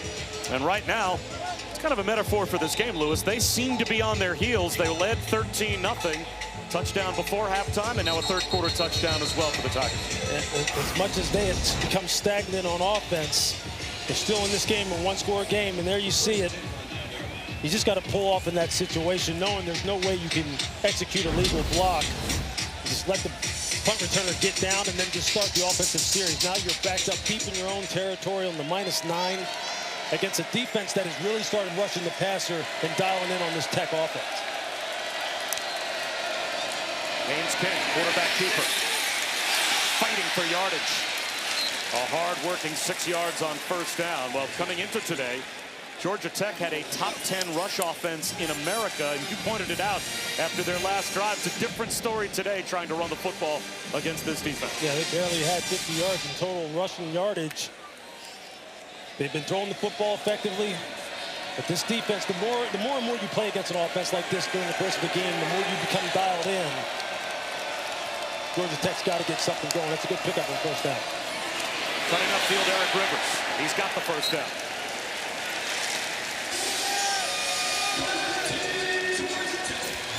Buster Faulkner, the offensive coordinator for Georgia Tech, just trying to get the ball in the hands of his big-time playmakers, Eric Rivers being one of them. He's the guy who probably has the most top-end speed, can just flip the field in a hurry once you get him out into space. It's Coach Faulkner right in the middle of your screen. Haynes King off play action. Check down. Malachi Hosley spins out of a tackle. Caught at the line of scrimmage, but fought his way ahead for about 6 yards as Brandon Strozier couldn't bring him down. Eventually, Cade Denhoff did. There you can see what Buster Faulkner, the play caller that was just on the screen, is thinking. Let's get the ball in the hands of the playmakers other than Haynes King. They love the kind of guys that they have who can make people missing space out in the open. You see them trying to get that done now.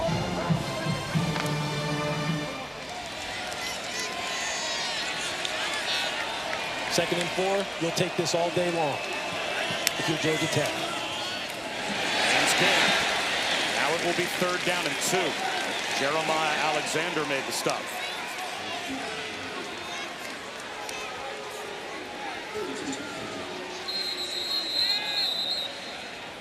We have an injured Yellow Jacket. For an injury to an offensive player.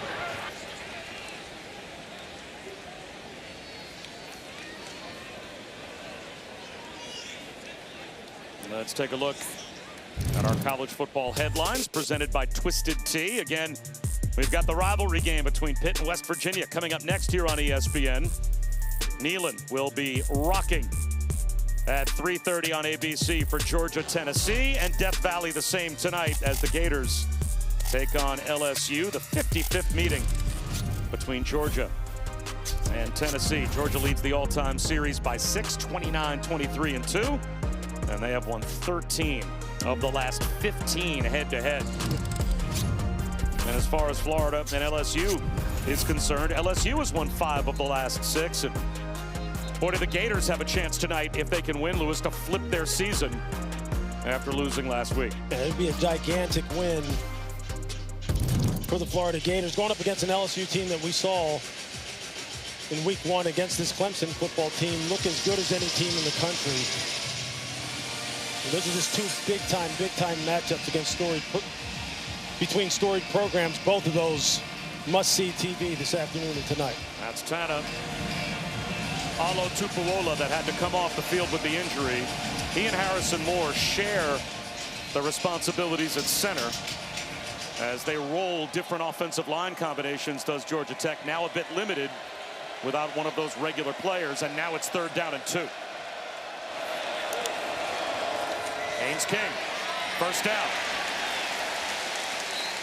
Haynes King, the keeper. 1st and 10, Georgia Tech. That's the cheat code. Having to defend all 11 players because of the quarterback being a primary ball carrier.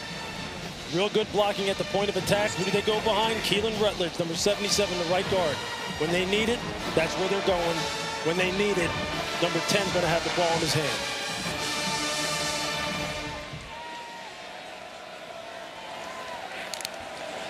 Haynes in motion. Instead, the slant. A catch for about 6 yards to Dean Patterson. You know, talking to Dabo Swinney, I mean, Paul Johnson's not the coach at Georgia Tech any longer, but there's still a lot of triple option principles in this offense, isn't there, with Haynes King at quarterback and his running ability? Sure is. They stretch you horizontally with the ability to run the ball inside for Haynes to keep it out on the perimeter, pitch it to a pitch man. And defensive coordinator Tom Allen said, we're built for it. It's built into our system. We should be able to handle it. This will be a false start. False start. Offense, number 78. 5-yard penalty. It's 2nd down. It's only the 4th penalty of the game, and now 2 on each team. So in terms of flags being thrown, this has been a very clean game. But now it's 2nd down and 9. 4.5 minutes to go in the 3rd quarter. Pre-snap penalties. You just converted on the 1st down. Now it's just one of those kind of situations where, look, you just don't want to kill your own momentum. This game is going to be nip and tuck, down to the wire. You just got to lock in. Brent Key, you see him there, the former Georgia Tech offensive lineman himself. Nothing hurts him more than to see that. Haynes King in trouble. He escapes. He's got the sideline. Haynes King to midfield before he steps out of bounds. Ran away from Wade Woodaz and gained 17. Found an escape hatch. This is what happens. You've got to rush with lane integrity. You see they get Will Helt upfield. Then I believe it's Sammy Brown who gets out of position.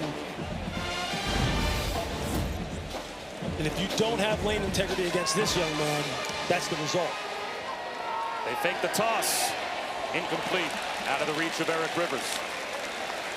And Haynes King, slow to get up. He got high load pretty good. TJ Parker down around his ankles, and then Will Helt hit him up top. Timeout. for an injury to an offensive player. And is that Keelan Rutledge coming off the field? So Will Reed will now replace Keelan Rutledge. That's another offensive lineman starting out of the game for Georgia Tech. Another look. You see Haynes. Week 1 when they played against Colorado. So Keelan Rutledge has sprung a leak. I promise you he won't be out long. Not going anywhere is Jamal Haynes. Sammy Brown, another big negative for the Clemson defense. And it's 3rd down and long. Watch Sammy Brown. Watch him communicate right here, and he just starts bumping out. He knew what was coming right away. Just watch him. Watch him. He's already on the move. That's instinct. That's top-level linebacker play. That's knowing the formation, knowing the down and distance, and going ahead and triggering immediately and making a TFL. 3rd down and 15.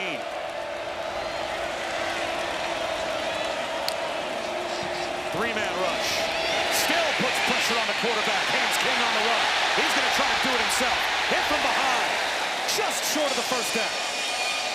4th down and 2. Just inside the 41-yard line as Wade Wood has made the stop. It's 4th down and a long 1. Just short of the 40. The offense staying on the field for Georgia Tech. They will go for it. Haynes King doing what Haynes King does. Put the game on his shoulders. Both throwing and running the football, scrambling for extra yardage, whatever he's got to do.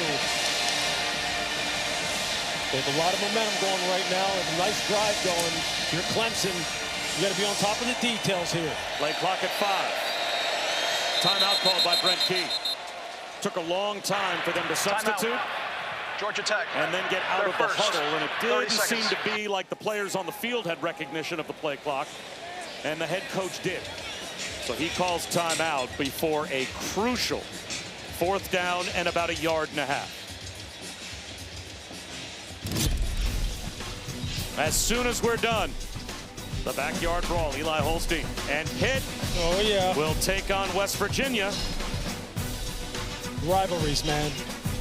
They are the very, very best. And that one right there is as bitter as it comes. 4 of those you played in were in a Panthers uniform. Your record was? What were we, 2-2? Something like that. You know, that's good enough. But look at this right here. Just look at that. That's offensive lineman right there. Just like, hey, just stop it up. Right. Put me back in. Some of the stories, the way in which they talk about this young man, he takes nothing from nobody. You think that he was just like, look, just shove something on my nose. Let me get back out here. He was in a car accident in December of 23, and they nearly amputated his right foot. And a couple of years later, Keelan Rutledge is out here blocking in a Power 4 conference. 4th down and 1. Haynes King motions into the backfield. They'll try a little pre-snap motion trickeration. It is a fumble snap at the exchange. They slip J.T. Byrne, the tight end, under center. They tried some trickery, and he couldn't handle the snap. A flag down on the far side of the field as well. As things stand now, Clemson's got the stop. Rolling on the field is the ball carrier, but short of the line to gain. Sideline warning. Clemson, they're first. It'll be Clemson ball, 1st and 10. So another stop on 4th down for Clemson. J.T. Byrne just having a rough day. You see him coming in here in motion, tries to get the quick snap from the center, Harrison Moore, who had just come into the game. Although he has played center before, and he's played it extensively here. But J.T. Byrne has had trouble with his blocking at the point of attack here. The quarterback center exchange, or in this case, the tight end center exchange, just goes awry. And this is going to be one that Buster Faulkner, the offensive coordinator, is going to want to have back. Why take the ball out of Haynes King's hands and put it in the hands of a tight end who's been struggling today?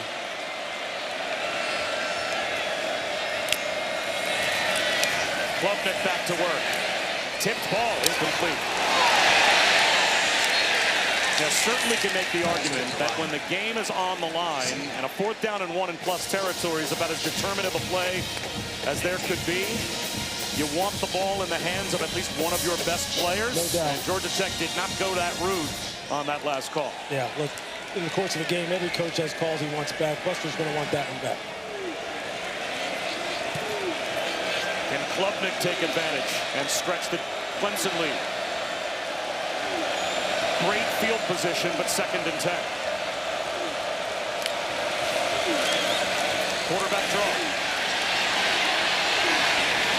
He gets a block. Leighton Powell had him lined up. But a good block out on the edge. Springs Klubnik for 6 yards again. Zachary Toby with a corner tackle. So a big play coming here. 3rd down and 4 on Clemson's side of the 50. Those sudden change situations, we talked about them earlier. This is the sudden change situation for Georgia Tech's defense. You fumble the ball midfield, basically. You're on your way in with maybe for some kind of score. Defense got to come out. You got to hold them to 3 and out.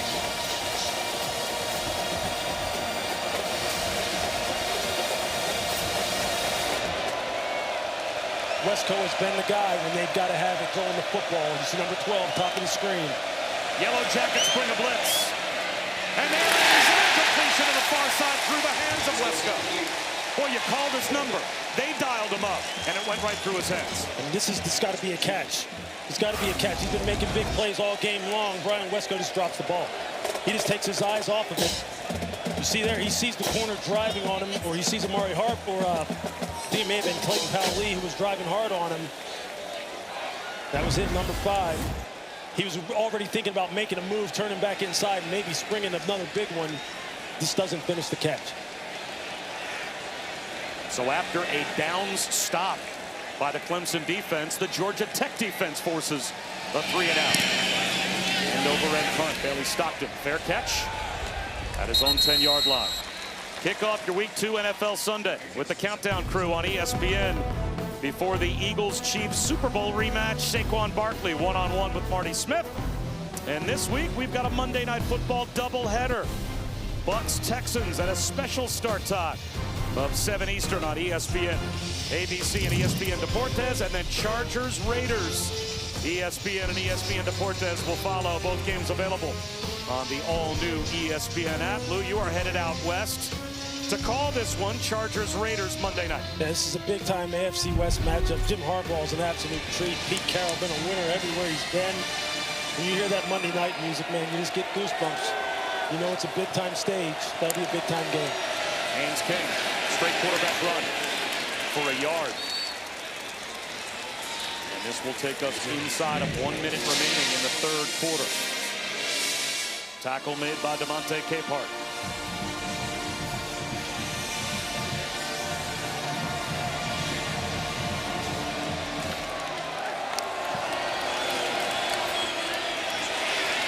The crosser is Haynes. Catch and run.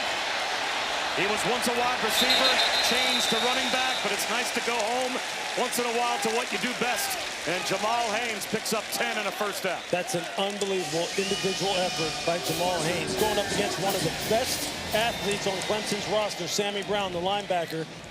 Sammy can't even get a hand on him in the open field. Chris Budden, an injury report on that offensive line for Tech? Yeah, Tana'alo Tupaloa has gone into the locker room barely able to put any weight on his right foot. So this appears to be Harrison Moore's ball game at center for the rest of the way. And he is out there to snap it to Haynes King on 1st down. Haynes King fakes the jet sweep.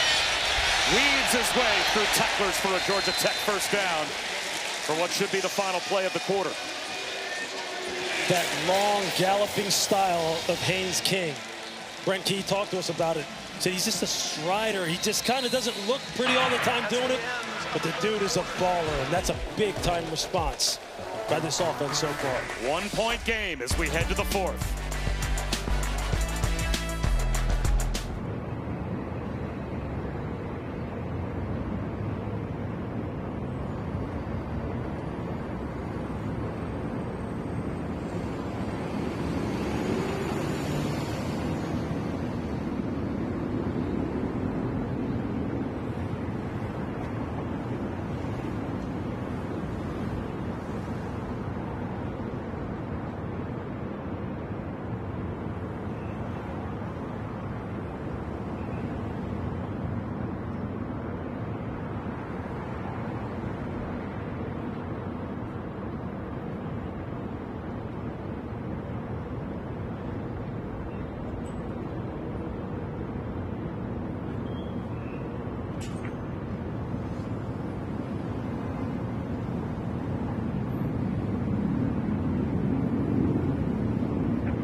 Coach, what is most important for your offense on this drive to come away with points?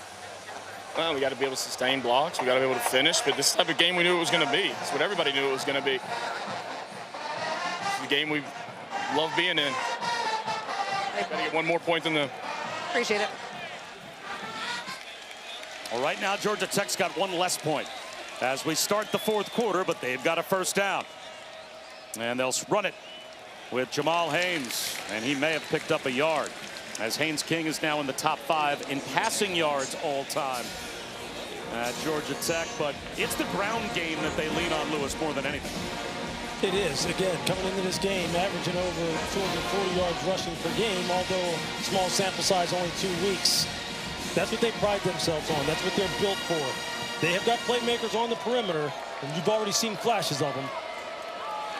King stands in, diving catch, at least attempted, and it looks like, yes, indeed, made by Malik Rutherford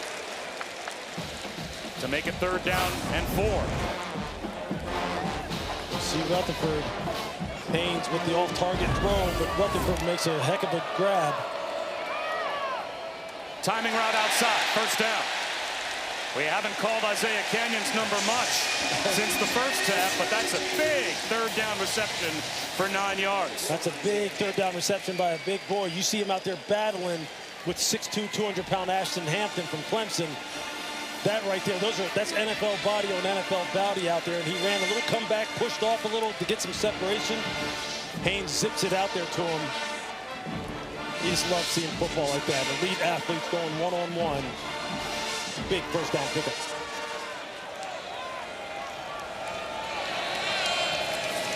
The toss to Haynes. Stretched to the sideline by Ronan Hannafin, who made the stop. When Ronan Hannafin was a kid, his dad, who was a quarterback back in the day at BU, he and his brother used to tackle his dad. His dad had the hurricane scale, right on a 1 to 5 scale. He had a lot of 5s, his dad said. It's a swing pass. Haynes breaks the tackle. Jamal Haynes, first down and more.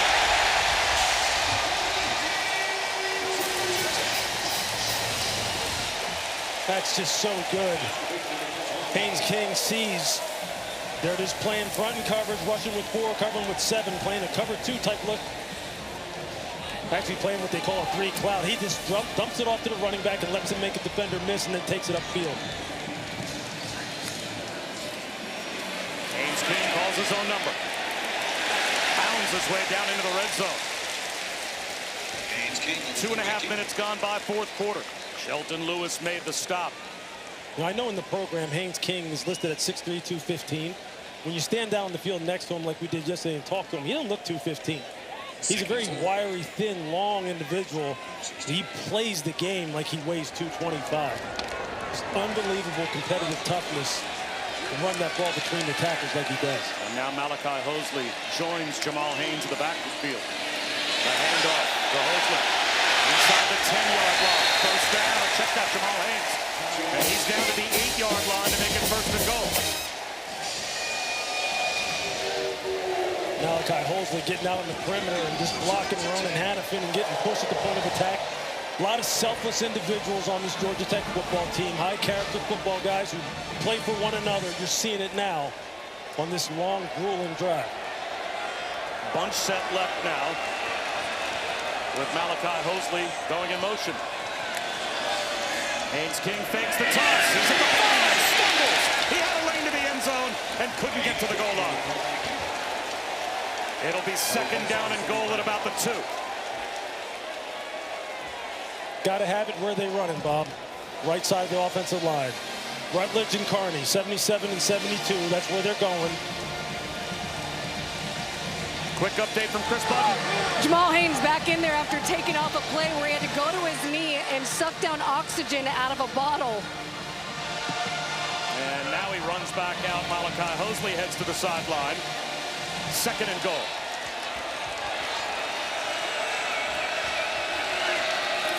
Jamal Haynes takes the handoff, gets a push. He's to about the 1.5-yard line, where it will be 3rd down and goal. They just run the same plays and just dress them up over and over in a different way. Power, counter, quarterback power, jet sweeps, quarterback draw, power, counter. They just run the same things over and over. Just what Brent Key loves. Haynes out, Mosley in to the left of Haynes King. In the shotgun, 3rd and goal. Haynes King following his running back. Haynes is ready to go for a Georgia Tech touchdown. He ran over Ricardo Jones.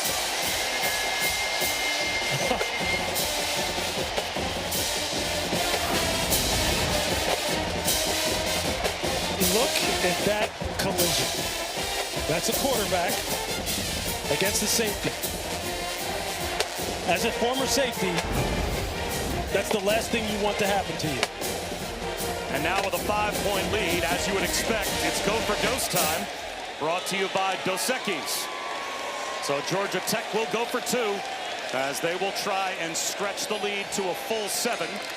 A 13-play, 90-yard touchdown drive that took over 6 minutes off the clock. End around. It's the Philly special for the 2-point play. Dean Patterson catches it. And Malik Rutherford tossed it.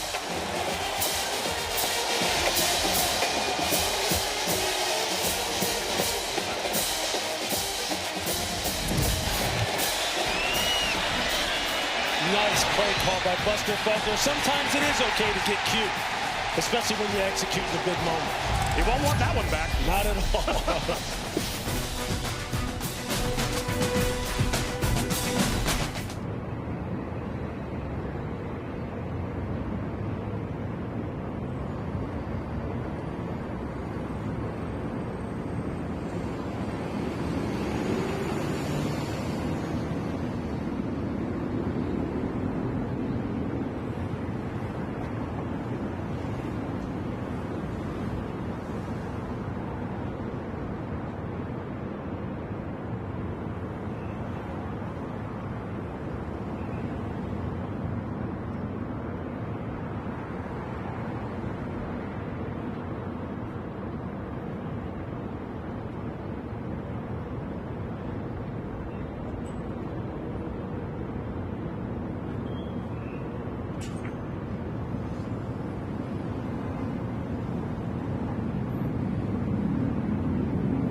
Georgia Tech once had a 13-point lead, only to see Clemson score back-to-back touchdowns to end the half.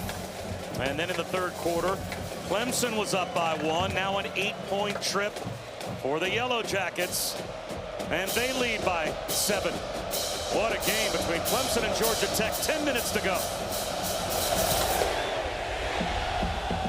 All right, Lewis, let's go back. Take a look at a well-designed two-point play. Yeah, it's perfect. Look, you're going to get flow this way. Everybody's blocking here. You're going to get Haynes King just flip the ball to Eric Rivers, and then you're going to see a nice little sail route on the edge by Dean Patterson. You see the flow going left. Haynes flips the ball to Eric Rivers. He draws up support on the edge. People think he's going to run it in, and he just tosses a nice soft touch pass to Dean Patterson, executed to perfection. And Patterson got out of a stumble. He almost threw the timing of that play off by losing his footing. A jet sweep to Tyler Brown gets this drive started for Clemson with the first down. So now the Tigers will try and answer. Under 10 minutes to go. This is what football's all about. It's about counter-punting. Can you come back and deliver a blow if you're Clemson now offensively? Can Cade Klubnik lead his team down the field? Can Brian Wesco make a big play? And if you're Georgia Tech, how do you slow this down now and get off the field?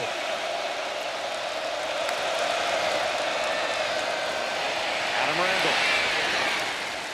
Upfield for 4, maybe 5. After that play, that puts Clemson at 326 yards of total offense.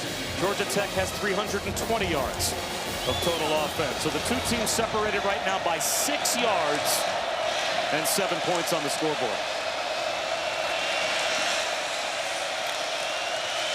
Klubnik, quarterback draw of his own. Hit by E.J. Lightsey. And comes up 2 yards shy of a first down. So 3rd down and 2 at the 46. This is big. This is big. You're probably thinking this is 2-down territory for Clemson, considering the way they've been running the football. Tigers are 5 for 10 on 3rd down. It's about assignment football for your Georgia Tech. Eyes on your work. They're trying to spread it out, make sure there's no miscommunications.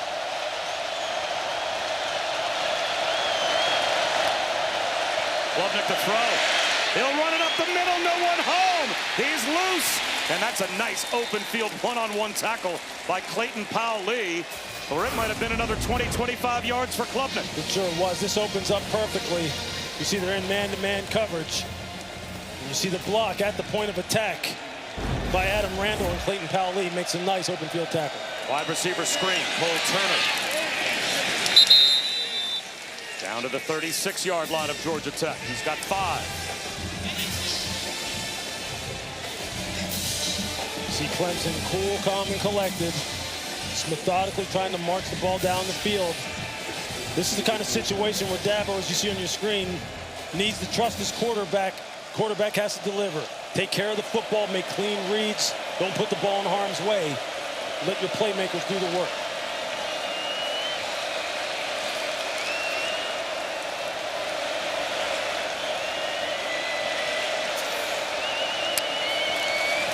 Another wide receiver screen. Same player. Turner tries the other side. Just shy of the first down. Another tackle for Clayton Powell-Lee. And we've got an injured Yellow Jacket. And actually, they reached the ball out. I think there's a good chance Cole Turner did get the first down. Injury to a defensive player. That's Zachary Toby. The corner on the far side that's hurt.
hockey and college football is presented by Serve Pro, the #1 choice in cleanup and restoration. Back in 2014, a Jamal Golden pick six, a DeAndre Smelter 5-yard touchdown late in the third quarter. That's the last time that Georgia Tech beat Clemson. It's been 9 in a row since for the Tigers, but they have 3rd down and a half yard trying to keep this drive alive midway through the fourth quarter, down by 7 as Georgia Tech looks to break that 9-game losing streak. Originally, they had said Cole Turner picked up the first down. Replay intervened while we were away and corrected it. 3rd down and a half yard to go. Randall empties the backfield. Klubnik, right up the middle, has the first down and then some.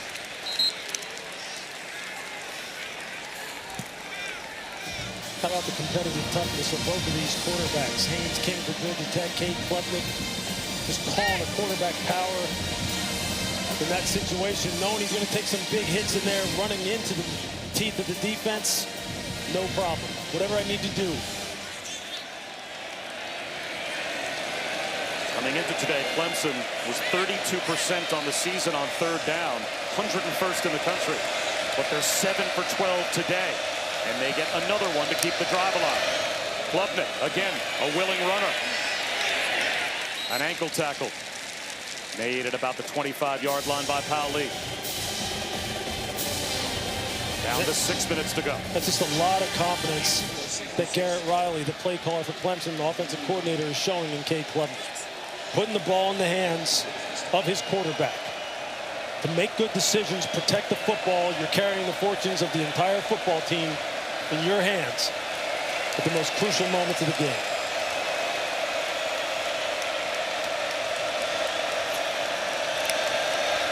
Blitz coming. Klubnik has an outlet. Right on time to Wesco. He sensed that blitz coming up the middle, knew he had man-to-man coverage. And a good timing route to the 12-yard line to pick up 13 and a first down. Whenever they need it in the passing game, who do they keep going to? The super sophomore, Bryant Wesco. 6'2", 190 pounds, just as smooth as water the way this man runs routes. You see today, 7 for 126.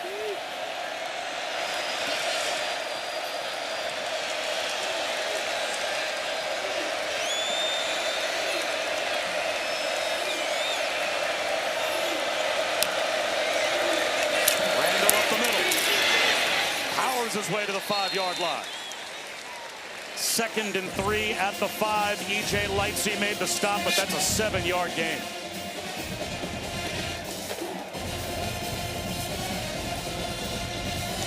Really like what Garrett Riley is doing as far as his play calling, the way he's mixing it up on this drive. High percentage throws, quarterback runs, give it to the 235-pound tailback.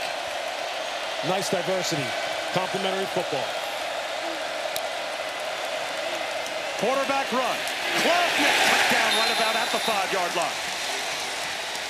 Amari Harvey rifled up to make that stop. Just inside the 5, so what a big play here. 3rd down and a couple. And you have to think, I would assume, Lewis, 4-down territory for Clemson. 4 minutes to go, down by 7. They've got a couple of snaps to get these 2 yards, if not a touchdown. All that work you do, winter conditioning in the spring, in the summer, all those wind sprints, all those weight training sessions for both sides of the football. This is where it comes down to, and inside of 4 minutes. They've got Ian Shefflin, the 6'7" football player out there top of your screen. He looks that way. It's a jump ball in the end zone. Flags everywhere. He couldn't hold on, but he was interfered with. Omar Daniels grabbed Shefflin. He's the red zone secret weapon. Earlier in the game, Clemson put him on the field, and it forced Brent Key into a timeout. They put him back out there and gave him a chance with a jump ball in the end zone. Pass interference. Defense number 9.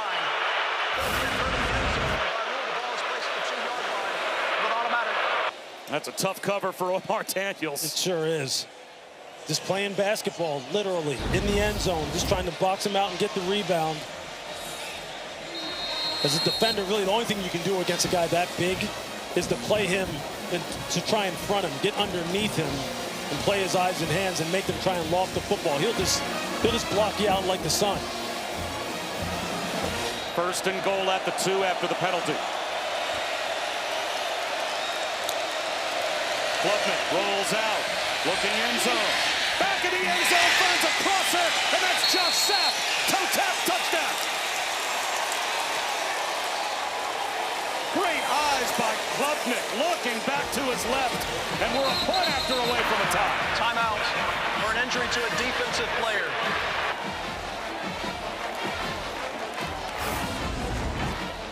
This is a great throw and catch executed by Clemson. See, that ball slipping out of his hands. That was a scary collision back there as Clayton Powell-Lee, I'll tell you, ran right into his own man. I think Rodney Shelley. Well, I think they're going to take a look at this. I don't know if he has control of this ball when he has his foot down. That ball looks to be coming out. There's the hands. That ball is moving right here when you look at it from the other angle.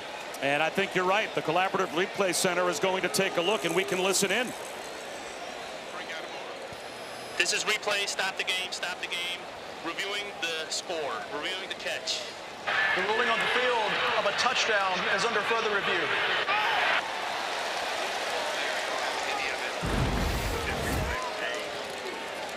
Yeah, we were looking at replay.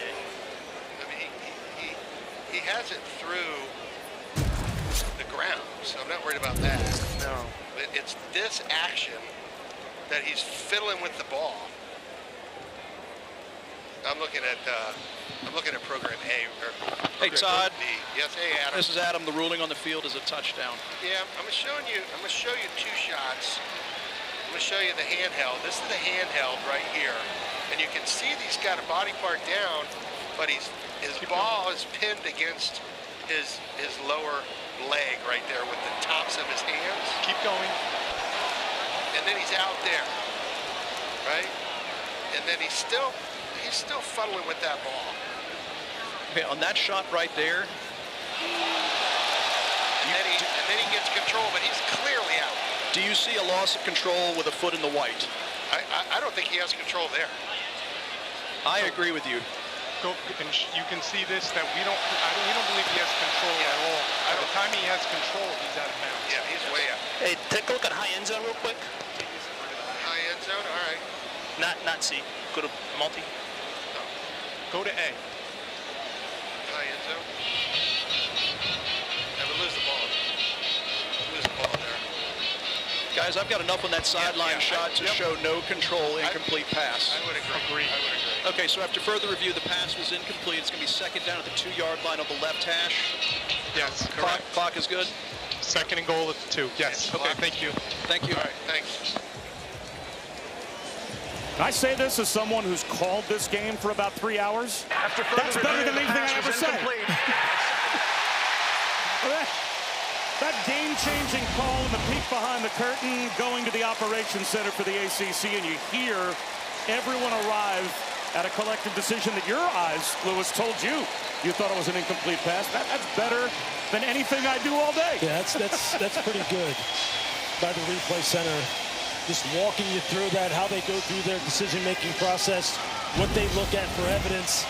Is it clear and obvious?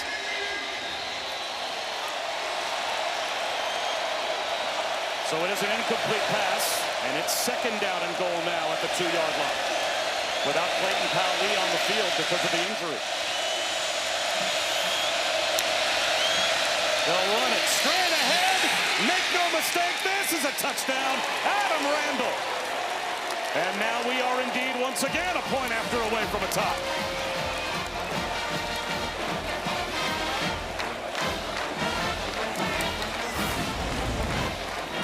You're just going to see down blocks. You're going to get a pull.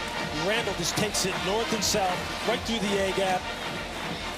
You got a pull by the tight end, Sapp, not the guard. But he's just able to get downhill with that 235 pounds. Just going back to the big ball carrier. Well executed. And the ball of Clemson. And Hoosier puts it through. 3.5 minutes to go. 2 timeouts for Georgia Tech. They're about to get the football, but we are tied. That's just a big-time run. The offensive line trying to take over this football game, and now we got a tie score.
We are tied at 21 between Clemson and Georgia Tech. Haynes King had the rushing touchdown. That put Georgia Tech back on top. They got the 2-point conversion, but then Cade Klubnik and Clemson, they go on a 13-play, 75-yard touchdown drive. Adam Randall capped it. That's where we stand. 3:26 to go. 2 timeouts left for Georgia Tech. All 3 still in play for Clemson. Hopefully the next set of games as good as this one, Matt Barry.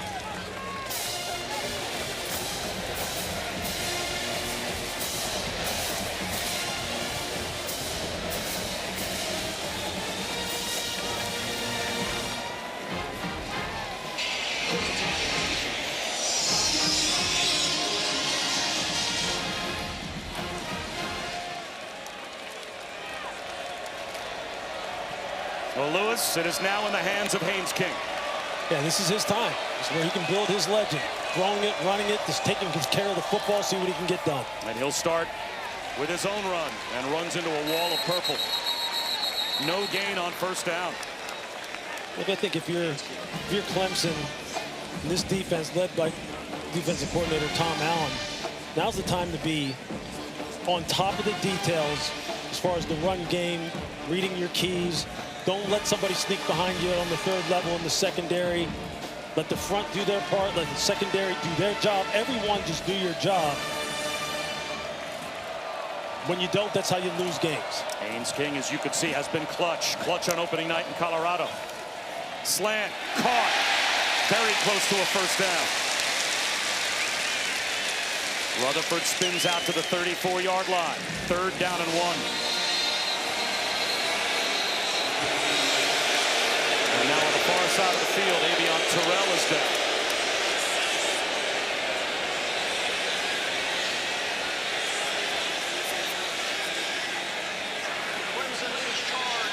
first timeout for an injury to a defensive player after the ball was spotted.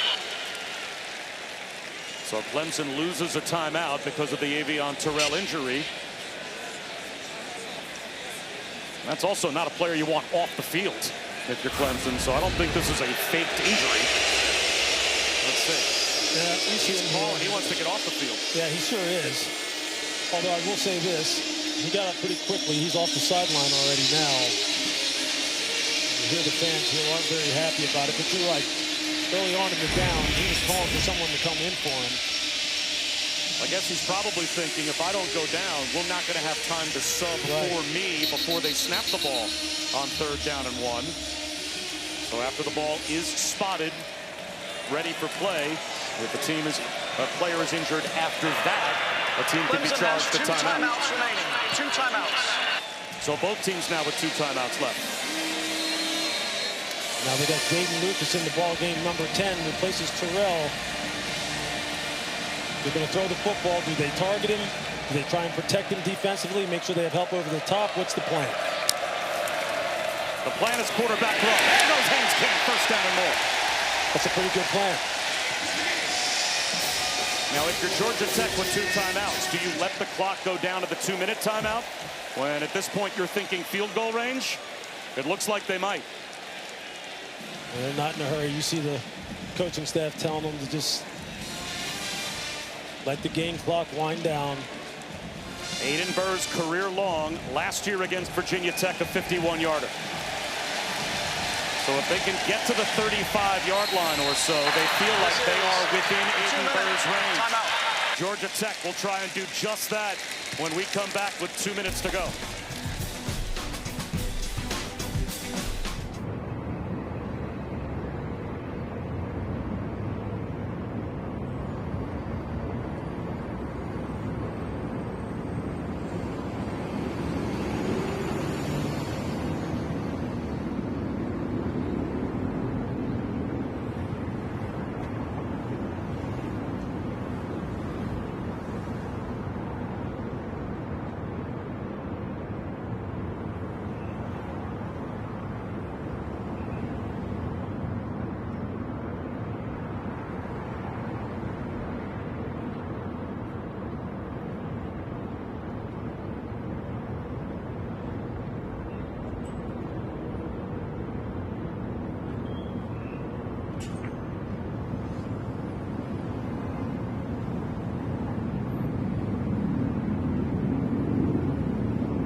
It seems almost certain at this point one of these two coaches is going to win a one-score game today. Dabo Swinney and Brent Key, both well above 500 in one-score games as head coaches. Georgia Tech, this is the 8th time that they have played a ranked ACC opponent under Brent Key, and they have won 6 of the previous 7. And they've got the ball with a chance to win another if they can get in field goal range. Cut back lane, shut down. Jamal Haynes into the arms of Devontae Capehart. Lost a yard. Now Clemson has a pair of timeouts as well. So very interesting to see how the two coaches manage the clock. And if at some point Dabo Swinney could get the ball, Lewis, back to his team with still time to use offensively. Yeah, no question. I think, as you mentioned on the break, I think Brent Key wants to control the outcome of this game. He wants to kick this maybe game-winning field goal or score a touchdown with very limited time on the clock.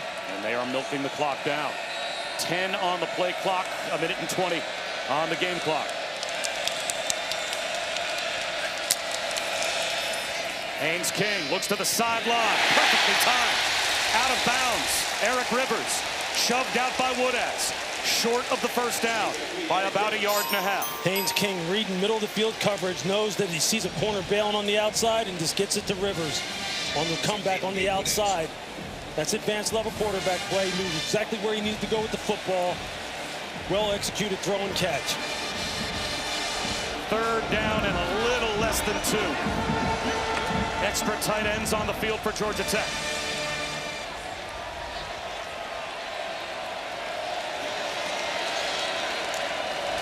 Haynes King, keeper, spins, first down.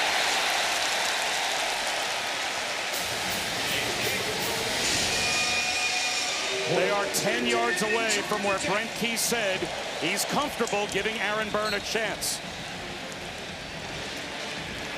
Continuing to lean on the right side of this offensive line when they got to have it and they're going to run it. Quick passing game when they want to throw it.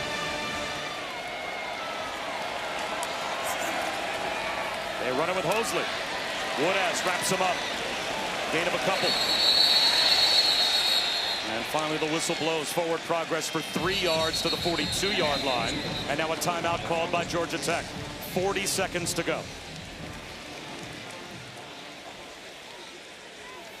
Well, a catch and run by Wesco, Lewis. Timeout. At this point, Clemson had the lead. And you just see the big-time playmaking ability of Brian Wesco. When you don't execute zone coverage properly, you get good downfield blocking. This kid can turn the short catch into the long gain. I mean, he is just a home run hitter. And then Haynes King just absolutely punishing the Clemson secondary on the way to his touchdown run. And then just getting the big 235-pound Adam Randall going straight down the middle.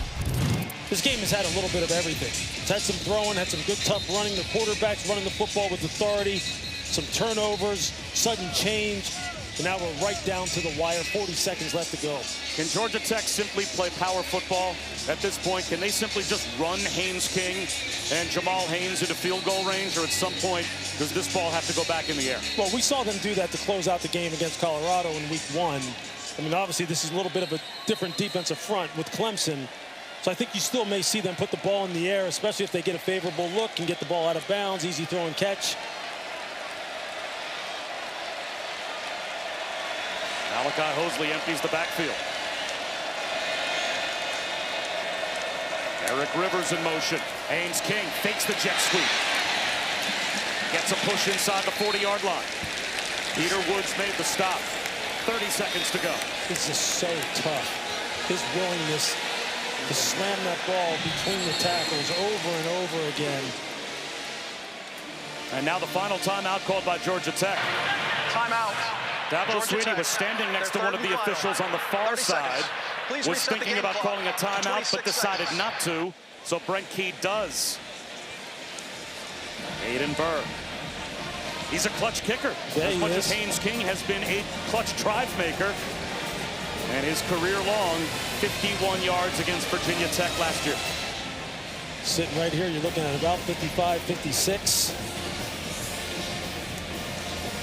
Got to get about 5 more yards or so. Now, no timeouts left for Georgia Tech. We saw them practicing this yesterday at their walkthrough. The fire drill field goal group, they will be ready. Yeah. That if this is a tackle in the field of play short of the line to gain, that whole group is ready to sprint out on the field and get lined up for a field goal with 26 seconds to go, and now no timeouts left. If they pick up a first down, obviously they would have the ability to line up and spike it.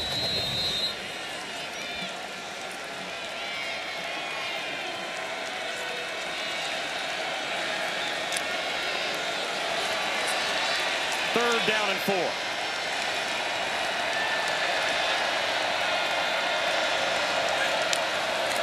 Haynes King will run it. He'll be short of the first down. Driven back after a gain of only a couple, and here comes the fire drill. They will line Aiden Burr up to try and win the game. Down to 10 seconds to go. His career-long 51, this from 55. The snap is off. It is on the way. It's got the distance. Georgia Tech wins.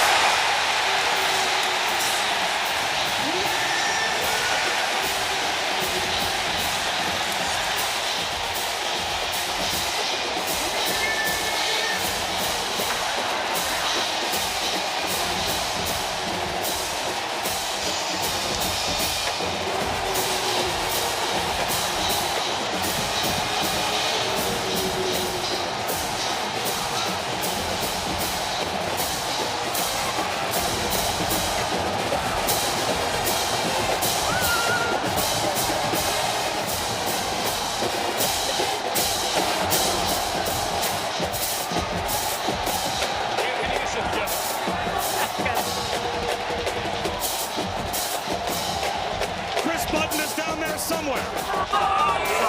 Coach, congratulations.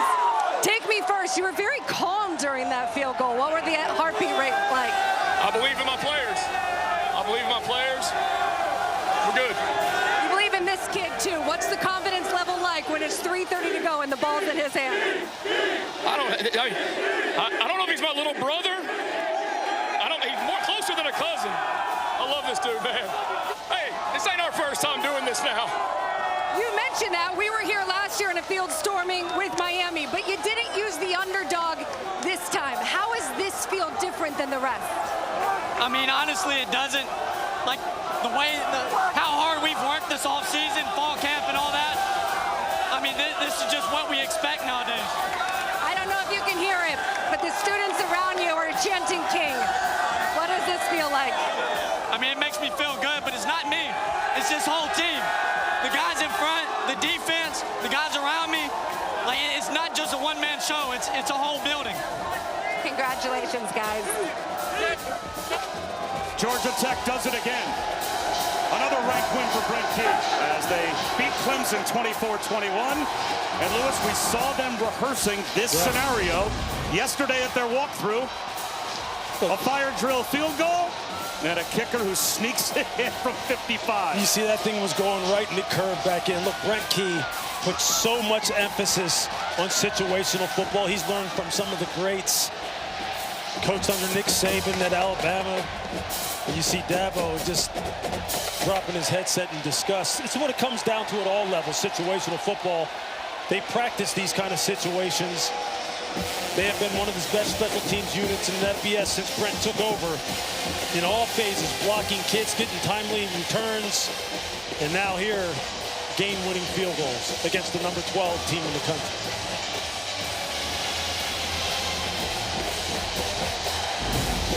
The whiteout has left the stands here at Bobby Dodd, and the whiteout is now on the field. 24-21 is your final. Georgia Tech over Clemson. What a start to a college football Saturday. For Lewis Riddick and Chris Budden, I'm Bob Wischusen. Thanks so much for spending part of your college football Saturday with us. Time to head back to the studio. Joey Galloway, E.J. Manuel standing by with Matt Barry.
pretty good running the football, distributing.